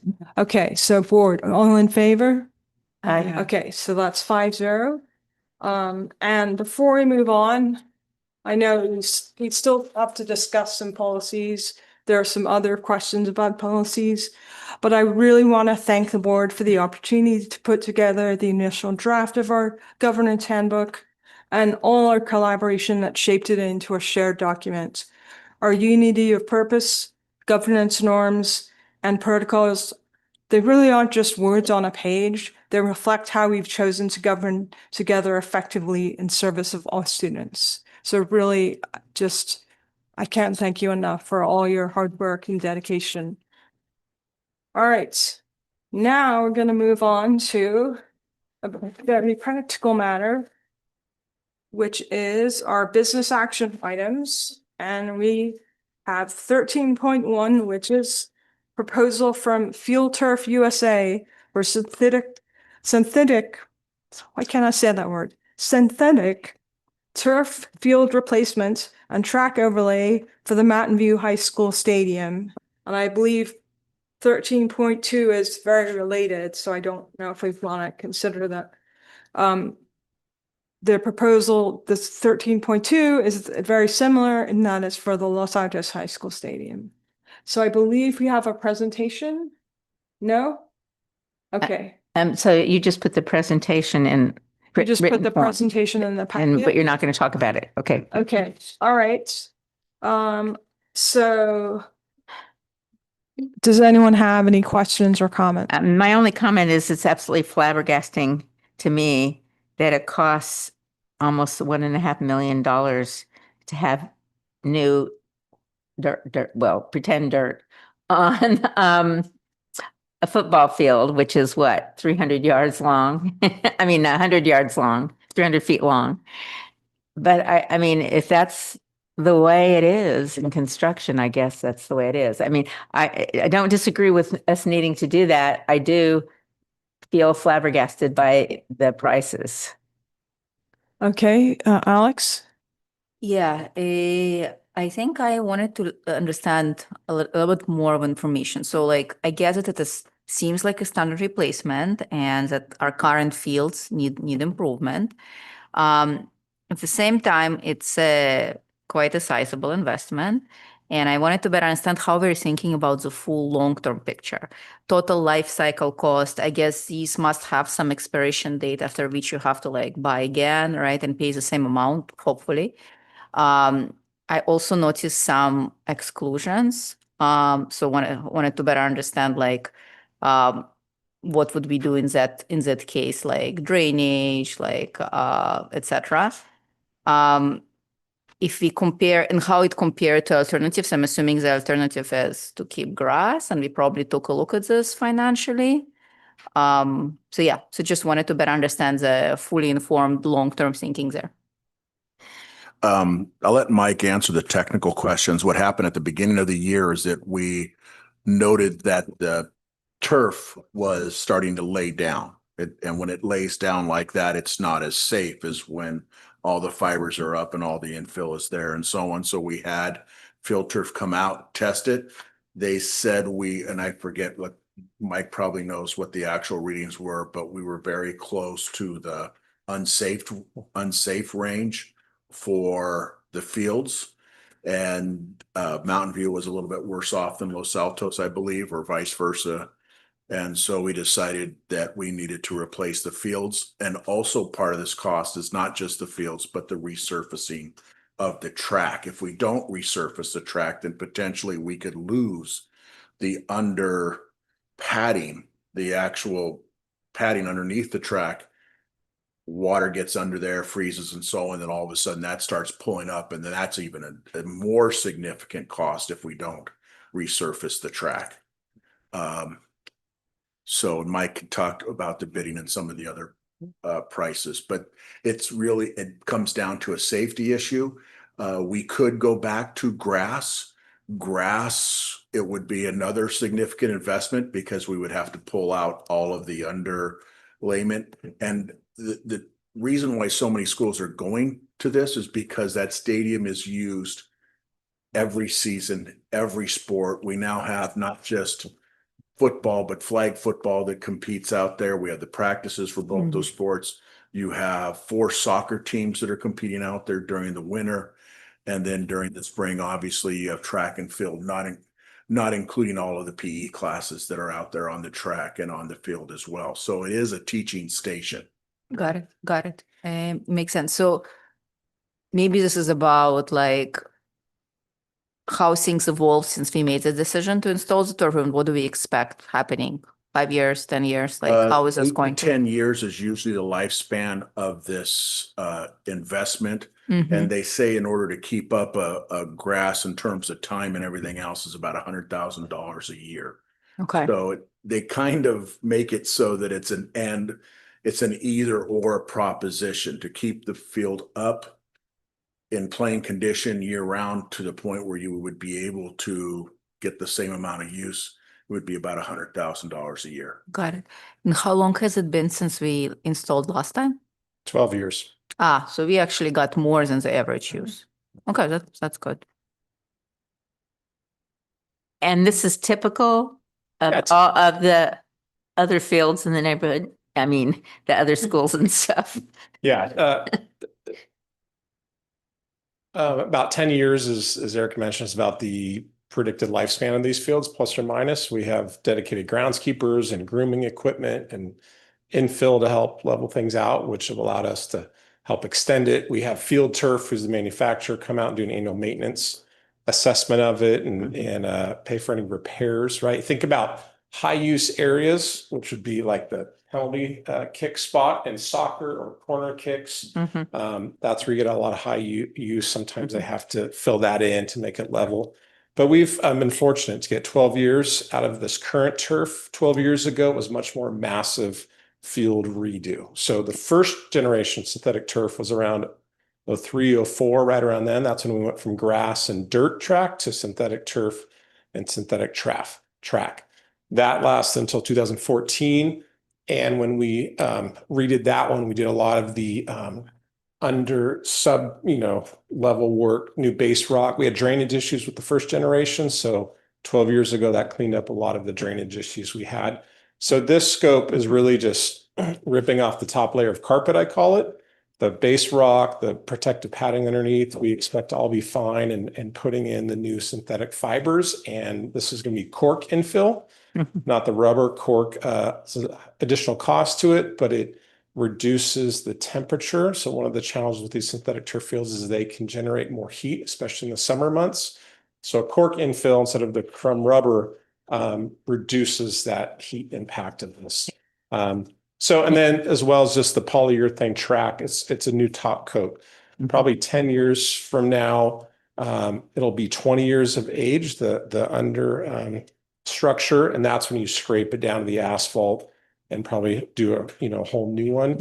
But that's because the asphalt has a life of 20 to 25 years before it can start degrading. Okay, Catherine, just have let's one more other question, too. yes, but other people haven't had a chance, so let's let other people go if they wish to. So Esme and the Dean, would you like to ask questions or speak? I think Alex and Catherine asked years ago. Yes, I do have a question. Some concern is when I remodeled my house, one of the best things I did is had a contract that kept the builder accountable for delays.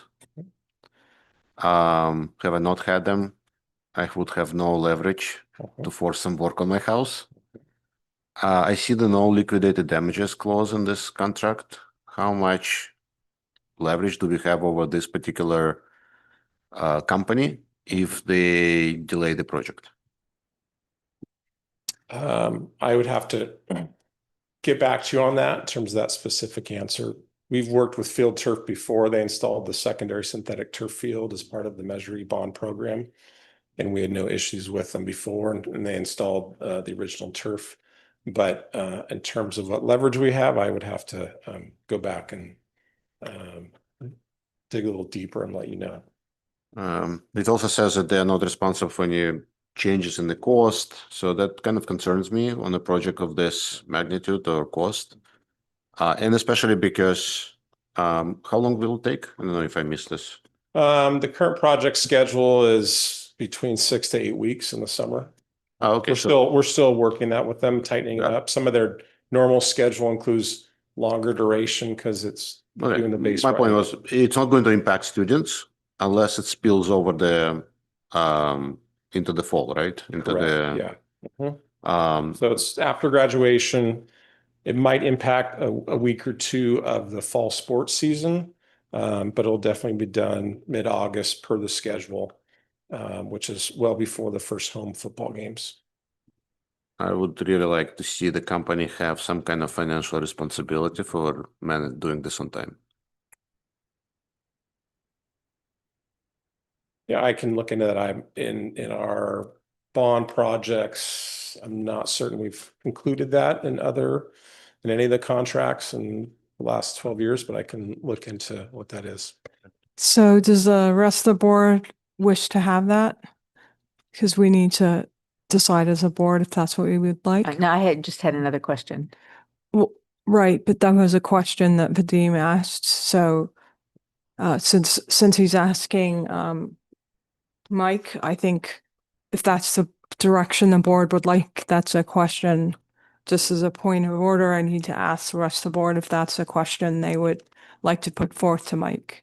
Just kind of We just simply, did put it forth to Mike. right. But I mean, but, I don't know uh, whether that affects our vote or not. It doesn't affect our vote. I just mean that if that is a question the board would like Mike to bring back. Yeah.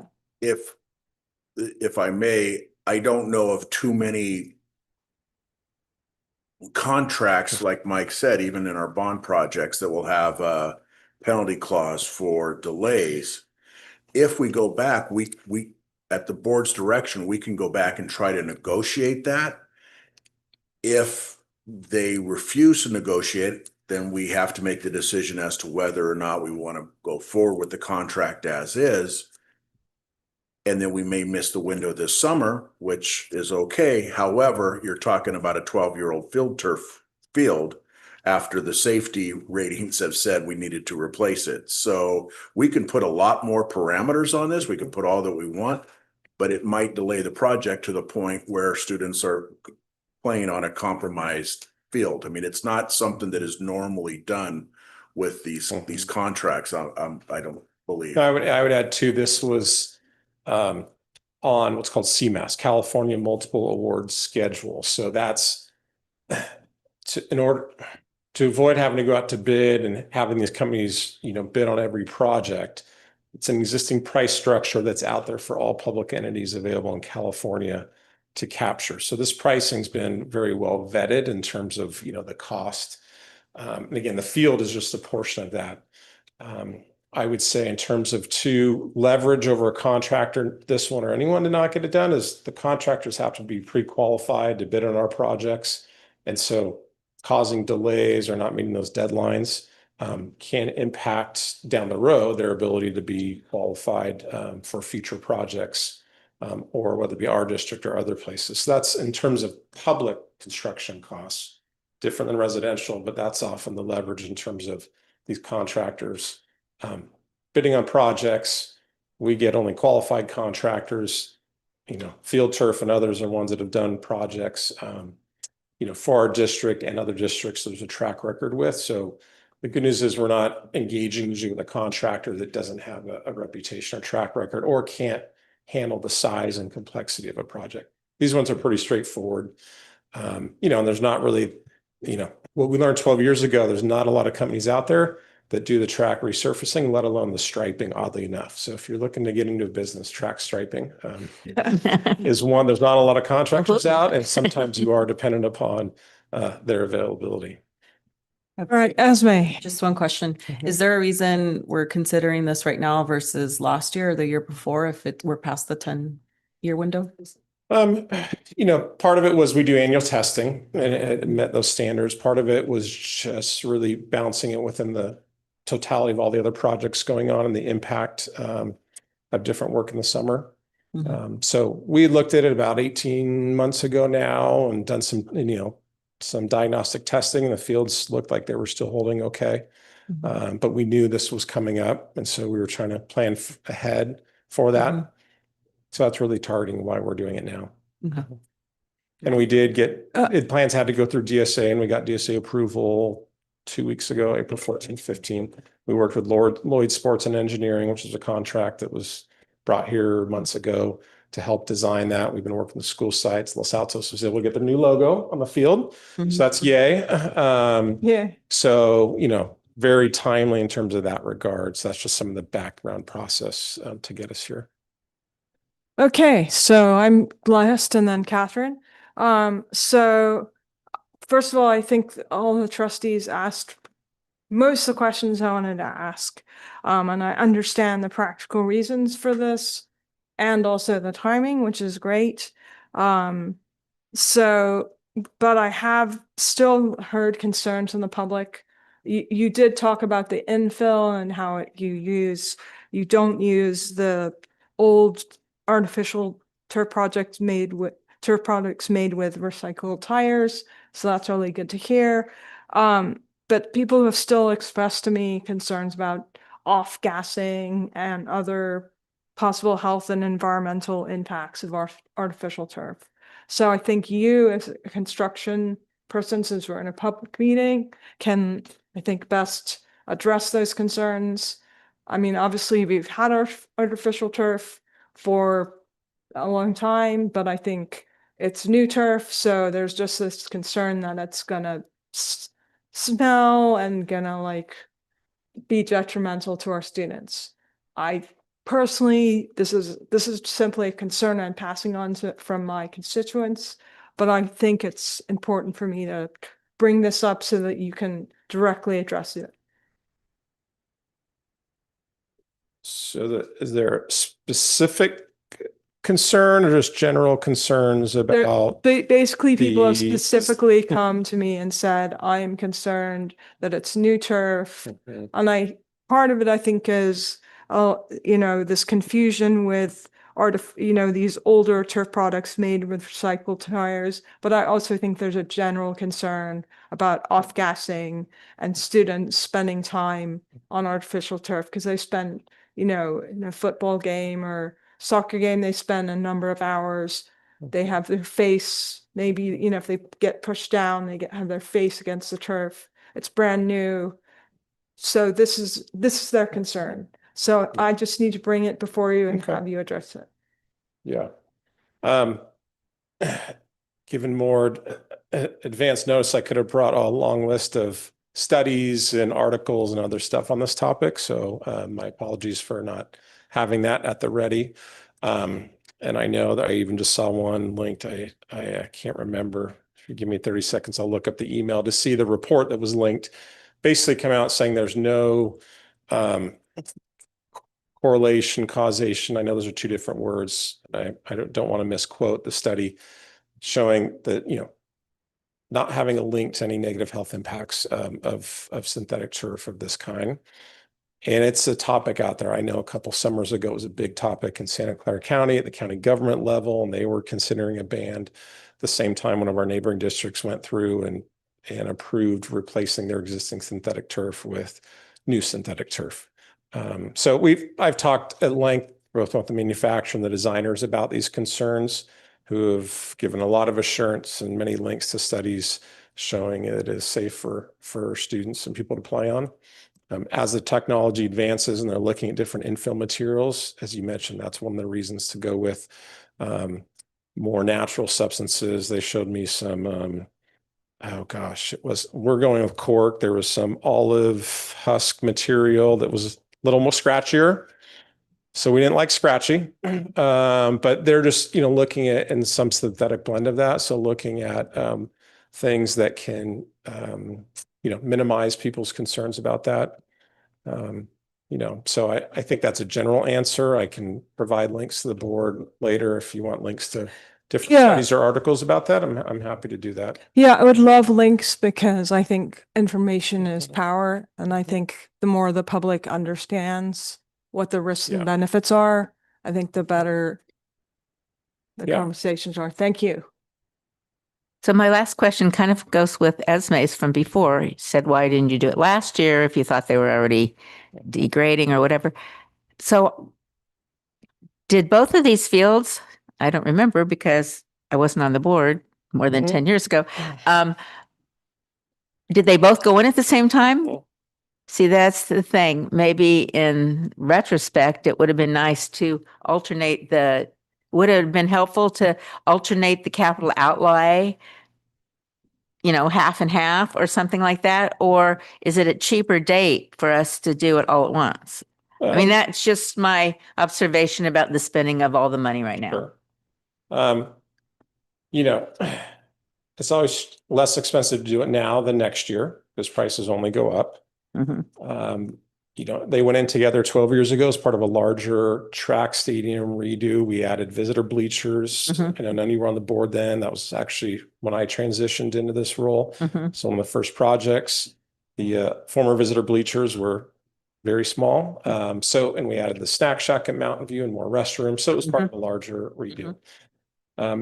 I found in this district, even if we say we're doing this school this year and this school the next year, there's a little bit of who got it first, who had to wait. From a financial perspective, what we've done, the nice thing about planning ahead was we said, hey, we're paying for this all out of the district maintenance funds, general fund dollars. 3% of our annual budget is routine restricted maintenance. We saved some from last year, about $900,000. Comparable amount this year. And because this is a summer project that falls in next fiscal year, we're actually using funding from 3 fiscal years to help complete these projects and do them all at the same time. Okay, well, that's nice to know that you planned it like that. Okay, Alex? The last question. Mike, do we know where the turf is produced? Is it in the US? Is it outside of US? I don't have the answer to that. I'd have to look at the proposal to see if it's So specified. maybe once, along with the other information you were going to Yeah. provide, you could include that. That would be really helpful. Thank you. Nadeem? So more general, I guess, comment. Here's what I heard after asking question about the cost and right, that if we decide to update our contract to discuss a contract, we may miss the deadline and it may delay the project and impact the summer schedule. I would appreciate if we bring something to the board, that we bring it with enough time for the board to express whatever concerns the board has and not then feel under the pressure that now we have to make this trade-off. Do we explore our concerns and risk the time? I'd like to have the freedom of answering the request for comment and then having enough time for all of us to discuss it rather than feel like, okay, now we got to choose between the two. So just a comment for the future. Okay, are we ready to call the question? All right, so do I have a motion? I move that we approve both proposals for field turf at Mountain View and at Los Altos High Schools. Well, I think we need to do one and the other just as a point of order. So Okay, let's do. then I'll do, the first one listed is Mountain View. I move that we approve the proposal for field turf at Mountain View High School. I Okay. second. All right. Moved by Catherine, seconded by Alex. Board all in favor? Aye. Okay. So then moving on to 13.2, which is for Los Altos High School Stadium. Okay, I move that we approve field turf for Los Altos High School. All right. Moved by Catherine, I second. seconded by Alex. Board all in favor? Aye. Okay. So now we have several different policies. I think what would be helpful is if there's a policy that you would like to discuss that so first of all, does anyone want to discuss board policy and admin regulation comprehensive safety plan? So we'll just start that way. Well, this is also info, right? We're not voting tonight. So. Yes. So, but I just think otherwise it's too confusing if we discuss multiple policies at the same time. Yeah. Yeah. So no. There was a question during my last round of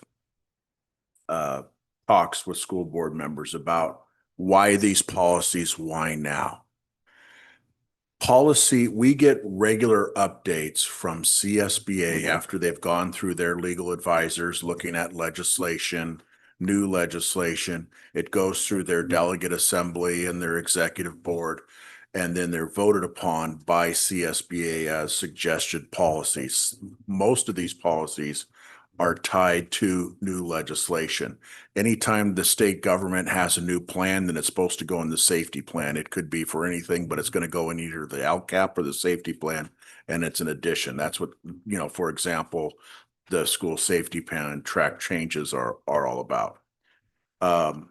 We don't arbitrarily pick policies unless we're asked to by the board, but we go right down the list as far as updates and so on. In fact, you mentioned a policy, just looking at our suggested changes. Guess what's on the next round of policies? It's on agenda setting and so on, because that's where that was just recently changed in March. And so we're trying to stay on top of it. That's why we're bringing 4 or 5 at a time. So that's why these policies are being brought up right now. Okay, so, I mean, unless anyone, this is a first reading, right? So we're just discussing them. But I just think for sort of clarity, if we discuss one policy at a time and we just go in order, I think that would be the easiest way to do things, unless someone wants to do it differently. But I think the first policy is the comprehensive safety plan. So does anyone have any questions or comments on that particular policy? Okay, seeing none, we'll move on to the regulation on the comprehensive safety plan. So does anyone have any questions or comments? Okay. Seeing none, we'll move on to the policy access to district records. Does anyone have any questions or comments? Okay, seeing none, we'll move on to the regulation access to district records. Alex. Great idea to go one by one. Yes. Wanted to say, really good. Yeah, so I take a look both at the policy and the regulation. I think this is strong, clearly aligned with CSBA legal requirements. And Eric, thank you for providing a bunch of extra information that was really helpful.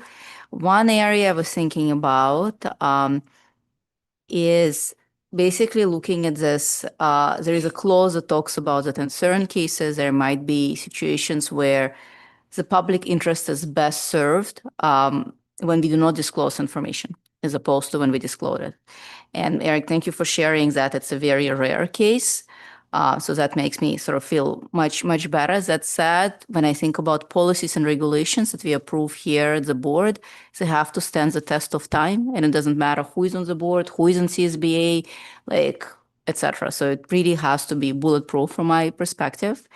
And so I was thinking that it might be helpful to look into this area. And it's an area where the current regulation leaves a lot of room for discretion and a lot of room for lack of transparency and lack of consistency. And I want to see how folks feel about adding a small clarification. I think this is bullet point number 19, if I'm not mistaken. And I want to add something that helps us understand that denials clearly state the legal basis in writing.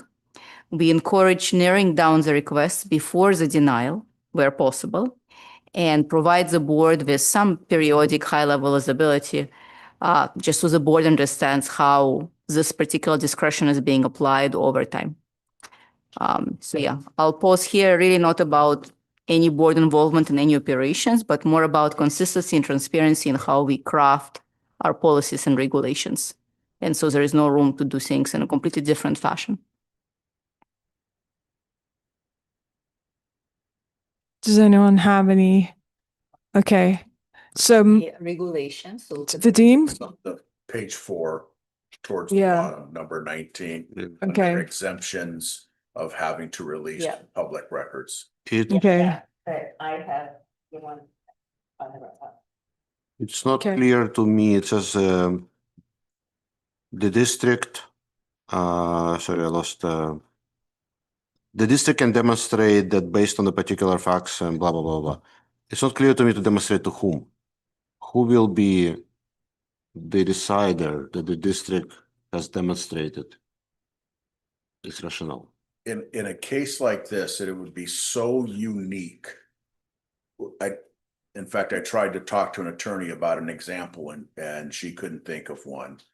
It would be a case that's so unique that the district, board included, would be worried about the repercussions of giving such information out, that we would seek legal advice.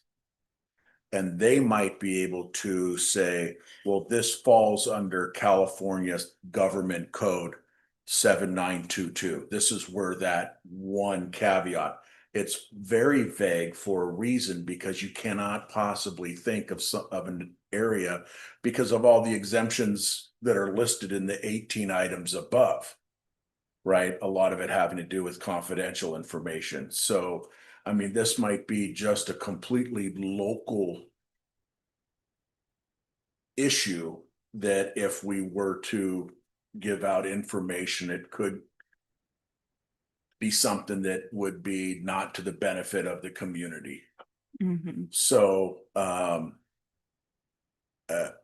again, this has gone through, this is actually what it says in the government code.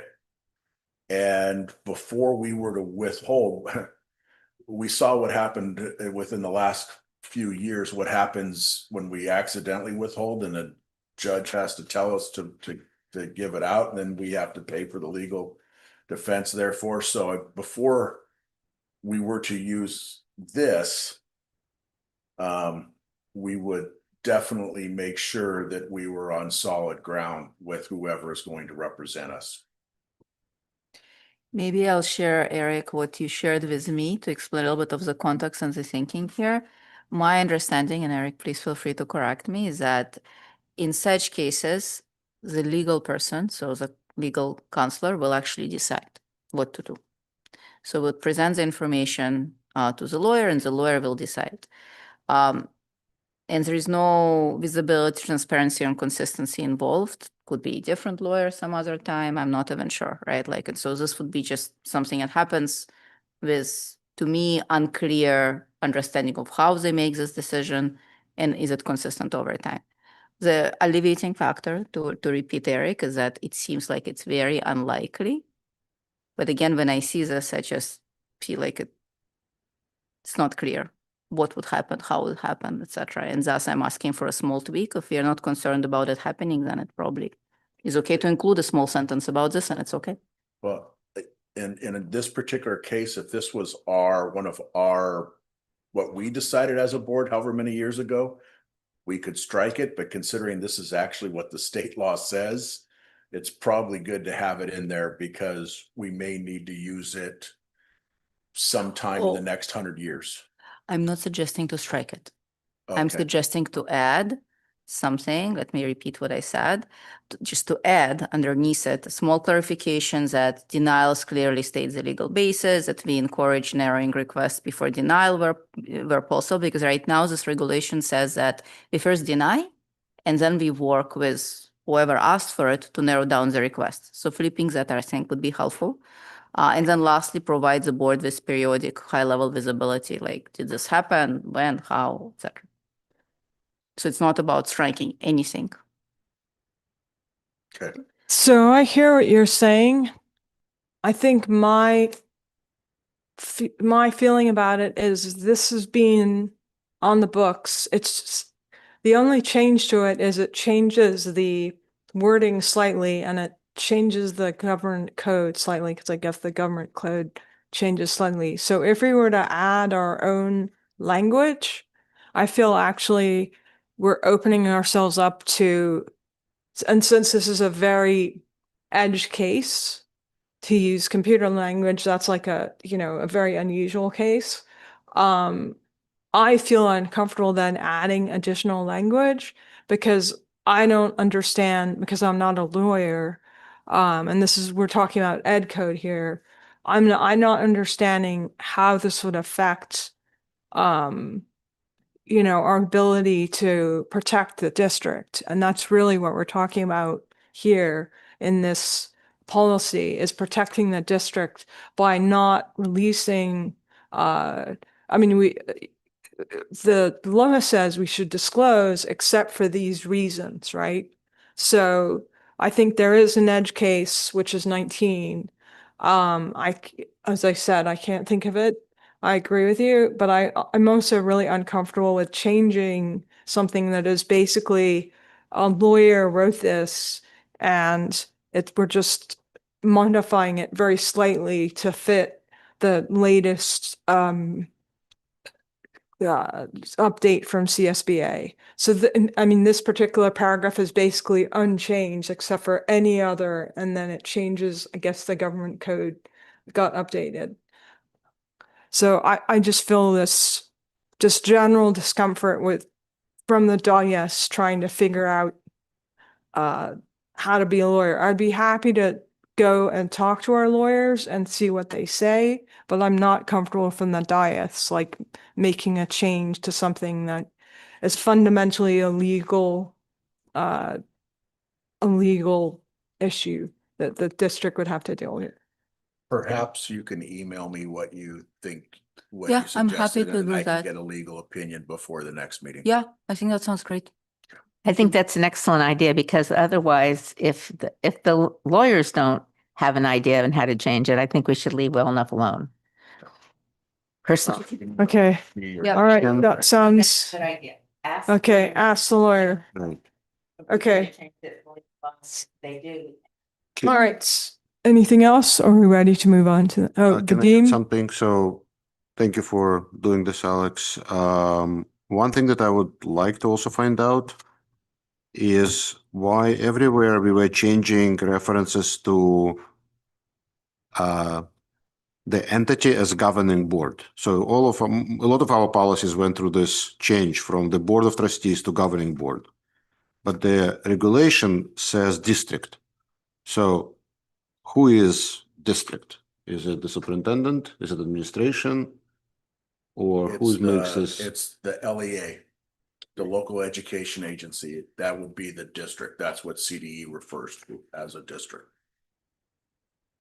Okay, so it still doesn't answer my question, sorry. Who will decide that releasing a particular public record because of the request from the public will not serve greater benefit than the damage it may cause? I understand it will be consulted by the lawyers, but who is doing the consultation? Is it It's up to governing board or is it the It superintendent? would be up to administration to carry out the administrative regulation. So it'd be the superintendent and or it would most likely be a personnel, it'd be associate superintendent of human resources with the superintendent in talking to the attorneys that would carry out the regulation. And obviously if it had potential legal fallout, it would be discussed with the board in closed session. So I would like to be made aware of this decision, not when there is a fallout, but when any point when we expect this to be very rare, at any point that this is something that may come up. And because I believe that actually answers either your comment, by doing that, the board is protecting the district. Not doing this is releasing that protection. And it is our responsibility. Not being involved in, not having awareness that we are invoking this line item 19, which we don't expect, and only become aware of this as a consequence of potential legal action. So It's written doesn't. So the policy, we need to go back to the policy because I believe the policy has it as well. Because I think the administrative regulation Can you show follows from the policy, but let's check and make sure. So they have a Equivalent. policy, board policy on access to district records. So we were looking at the administrative regulation. I don't see Yeah, anything. but there's a maybe I have to policy. check that. Yeah, so that's the policy. So that's like Very what yeah, so let's look at that. Okay, so let's scroll down. Blah, blah. Oh, okay, so No, that's it's more just for the report general. at the top. Okay, so that's really general. Yeah. Okay. All right. And it's very Um, typical to be general. Right, and it's very typical to be general, but what it does say, if you look at the top there, if you can just scroll up, the Board of Trustees, and then the board shall provide members reasonable access within their, shall not be given to records that are listed as exempt from public disclosure. So it's actually the governing board who is responsible for, shall make a reasonable effort to locate, blah, blah, but it's the the way I read this, and you can, but what I read this is we are responsible for making sure that our staff, i.e. the superintendent and his designee, are making reasonable efforts to locate the requested records and then following the exemptions. So That's what I would think that if Eric encountered number 19, which would be a very unusual case, that would be an occasion where he would come to the board and said, I have number 19. This is a very weird edge case, but I need to let you know that this is, I can't, again, I can't think of why because it's such an edge case, but this is, I am withholding this record for this very specific edge case. Because it is such a weird thing, right? I can guarantee you that if I was to withhold a public record using number 19, I would not be doing it by myself. Exactly. That's what I'm saying. You would come to the board and you would say, yeah, and you would say, I think it's this edge case and this is why. And the board would have to go, oh, I've never heard of that before. And then we'd have to talk about it and we'd have to decide because ultimately we're responsible for this policy. We're responsible for, I mean, overall, he releases things, but ultimately, who is going to be sued or otherwise held responsible if we don't release or if we release records that are not, we release records and we are supposed to and we don't, or we don't release records that we're not supposed to. Either way, it's the district, i.e. the governing board, that is in trouble, not the superintendent. So it's the district, i.e. us, and that's what it says here. So that's why we have this policy. It is very general and it doesn't list the 19 reasons, but the 19 reasons are for the superintendent to bring before us if they're very unusual, but that's how I interpret it.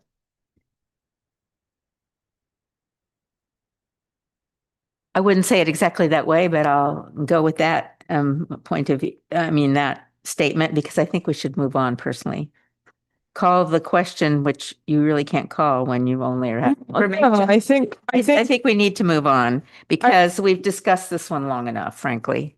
And we have all these questions they're gonna look into before we finally approve. I think actually this is a very important topic.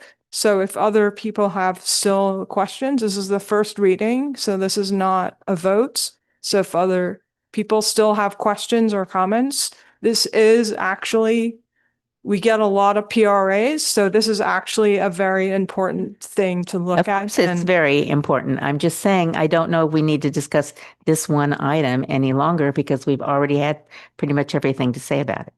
Well, the rest of the board needs to decide if that's true. So does the rest of the board have any other questions or comments? Okay. All right. Okay. Yeah. All right. So it sounds like everyone is ready to move on, but it needs to be asked rather than stated. All right. So let's move on then to the last one, which is district sponsored social media, which is a policy. So does anyone have any questions or comments? Please raise your hand. Okay. I would like to say on this one, I don't have anything to say right now, but if I have something to say that wouldn't necessarily affect the vote, I would email it to Eric or whatever to consider and then get back to people through his method or whatever or revise internally. Okay. Because there's a lot in social media and this seems fine, but it's something to think about because I mean, now we've got AI and we've got this and that. So it's just kind of a very nebulous area all in all. I agree with you. And I personally have comments, but I want others to comment first. So my general comment is I like that this policy now states that, each account will contain a statement that specifies the purpose of the account, that the account should only be used for such purposes, and any other user expectations or conditions as specified in the accompanying administrative regulation. And that replaces our previous general, which was the board expects something like professional and something like that. So I really like that. And it states clearly what we will do if staff or students violate the site rules. And I understand that for other members of the public, free speech law limits our ability to act, except in cases such as libel or obscenity. So I just think we're stuck because I wish we could have stronger protections for the people participating on our social media so they remain constructive and free from harassment and abuse. And I understand that in a lot of our forums, we just don't allow comments, and that's how we've dealt with it. But I am hearing also from parents that they would like to have a forum to talk with each other, and they're turning to WhatsApp, and that's not moderated at all. So I'm not sure if the school wants to get involved in that at all. No? Okay, I get it. So that's my only comment on it. Otherwise, I think just a vast improvement from what we had. All right, so are we ready to move on? Okay, it sounds like it. All right, so we have our board suggestions for future board reports and meetings. And Vadim, you had one, so I'll let you go first. Yes, so I would like to motion that we discuss the policy that to me states that only the president and superintendent define next agenda, and we create an opportunity for the vice president to choose to be present, especially because this seems to have been the practice before, and I didn't realize that we traded that practice for one-on-one meetings with the superintendent, which are important and valuable, but I would not trade it off. And clearly, I think the policy needs to be made a little bit broader to allow for this option. Okay, so we don't take a vote, but do we have a consensus on that, or at least a majority?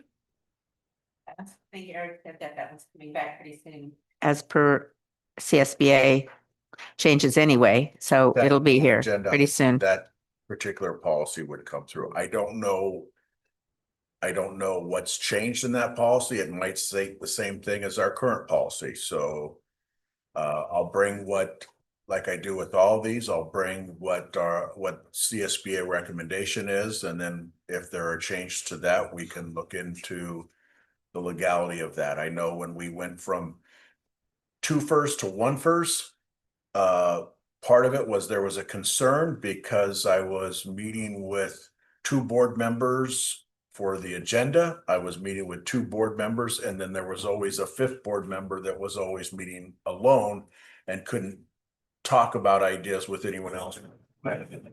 So when in more than one, there are some challenges because now those 2 people, president and vice president, cannot pick the brain of anyone else. Otherwise, they've just committed a Brown Act violation with a serial conversation.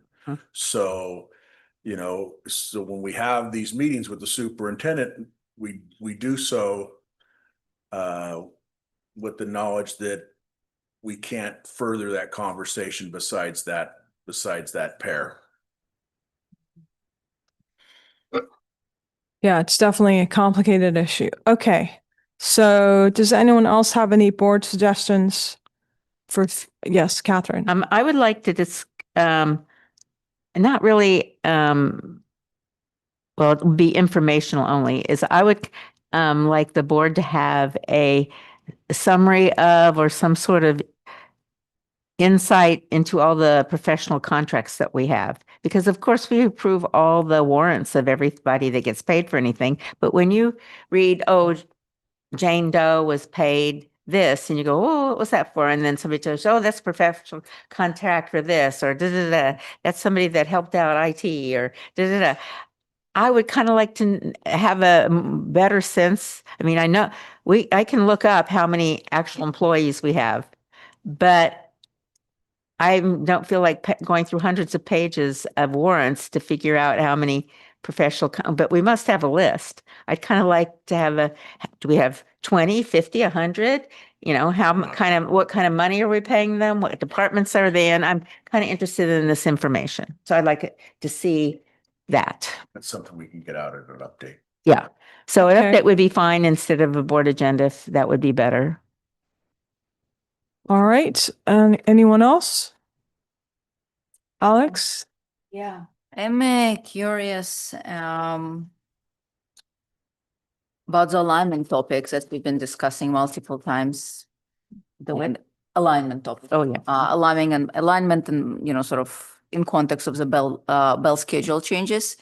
I'm curious how we are going to measure the success of this change that we are going through, right? We are changing the bell schedule in order to make time for alignment between the different teachers, etc.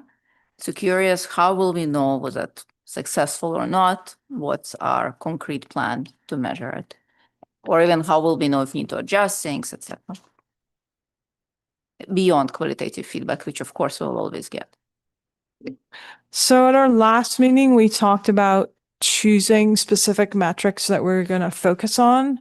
And I'm wondering if you're asking if we would have additional metrics for the bell schedule, or we would choose those metrics with the bell schedule in mind, because those are two different questions. It's not a bell schedule aligned question or suggestion. It's the problem we're solving is aligned. Right. Saying there's no alignment. And so the metric, whatever metric we decide on, whatever method we decide to measure success, should measure did we solve or did we make progress on alignment problem. Since it's one of the top priorities of the district, it definitely should be one of those top metrics. And in my mind, and not an additional one, but we can discuss in that study session. I don't know when that's happening, but certainly fits within that scope.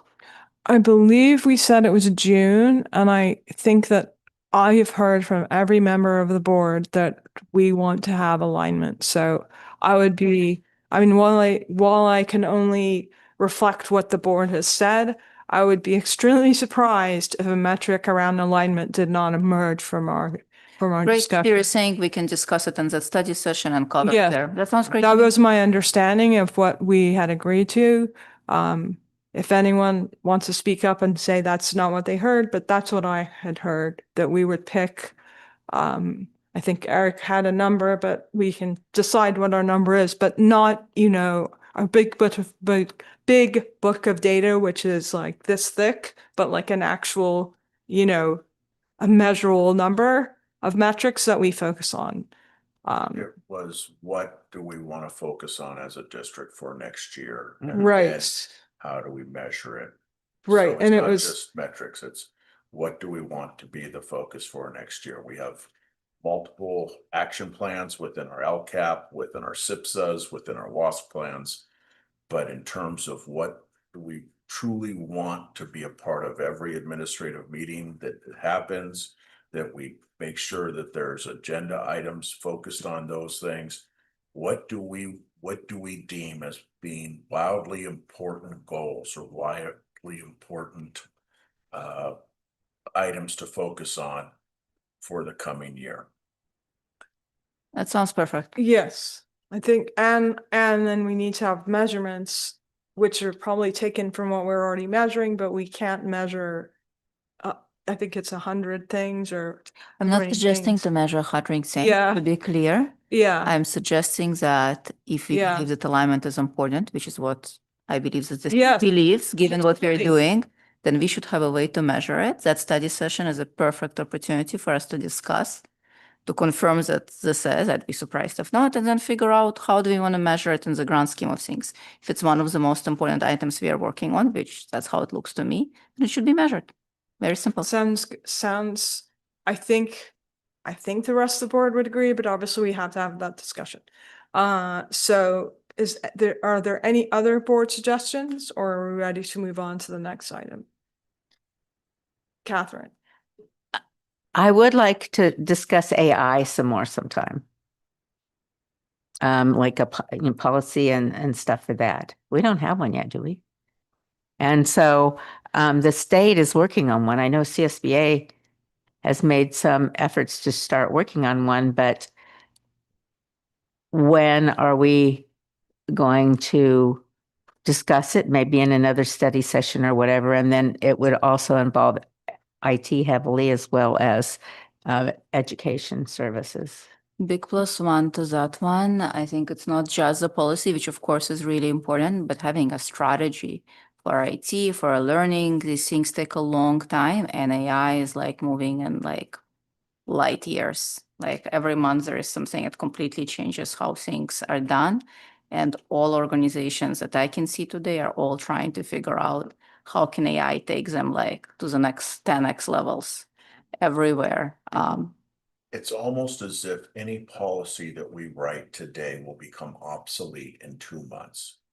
It's Yeah. almost like we should have a vision of what we believe Yeah. AI should be and shouldn't be. I know a lot of the work that our Well, interns are working on, they're working on AI as a tool. There's many organizations that talk about the educational purposes of AI. I don't know that we know enough right now for a policy, but we could at least have a vision statement as far as what we want to do with AI, what we want our students to do with AI in the classroom, Yeah. and how we want teachers to use AI to improve their I love that, and I'd actually expand it to vision and strategy. And to I like that me, word strategy also. Yeah, because a vision without a strategy is just words that, stay up there somewhere. And I'd say that it's not just a policy and how we are going to use AI in the classroom, but how IT is going to use it, etc. So like I think it actually touches all parts of the organization. And we of course don't know everything today, but starting from the vision and then figuring out maybe a 5-year strategy, right? And we will need to revise it every year and update it. It's very clear. And we can decide maybe it's like a shorter term strategy for now, but something that allows us to start making some progress. Lots of parents are actually asking me, what is the district doing about AI? That sounds like My only answer is tech interns. that sounds like a great focus for next year is to. It does. It does. I think it's quite critical just because unfortunately the world around us is moving so fast that we can't really wait. It would be nice to wait, but it doesn't feel right. So ASAP. So I agree with you in terms of a vision. I do think it's like a policy to me is like these policies where it says like this is what you should do, and I think that it's changing Theta, too I fast. didn't mean it that literally. I meant let's start talking about AI. And one of the things we often do with something, if we're going to deal with it, is have a policy. So backing up to what Eric said is perfect, but I just needed to bring it up as something. Yeah, so if you let me finish, I was saying that I agree with Alex's idea of having a vision and then a strategy. I think it would need to be like very high level, kind of like our governance handbook where we sort of say this is how the principles of how we use AI, as opposed to a policy which is more like students should not I mean, a policy could be students, can't use AI to write essays or something. I mean, So I think there's a huge difference. Yeah. Yeah. So your point. Yeah. I said you're taking me too literally. I didn't mean that per se. I did not mean. I wasn't talking to you. I was talking to Alex. So, yeah.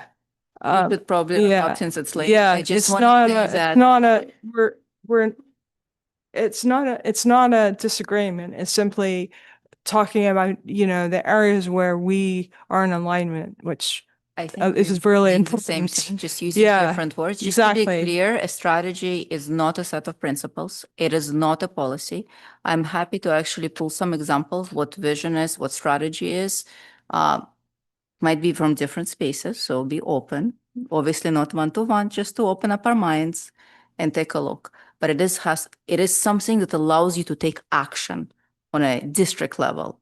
So very different than a set of principles, which we also should have, or a policy. A strategy is a description of how you're going to make this vision happen. That's what it is. And putting a vision that we don't work towards to is not. I would call it principles, but I think we're talking using Okay, sounds different good. language for the Sounds good. same thing, which doesn't matter, right? In the Sounds end, it matters that we come together and write something and we all agree on it. So, Write and do. yeah. All right. So anything else? Okay. So then we'll move on to communications correspondence. Okay. And then we'll move on to legislative updates. Okay. And then our next meeting is Monday, May 18th at the district office right here. Okay. Let's see. And now our next item is adjournment. So do I have a motion to adjourn the meeting? Okay, moved by Esme. Second.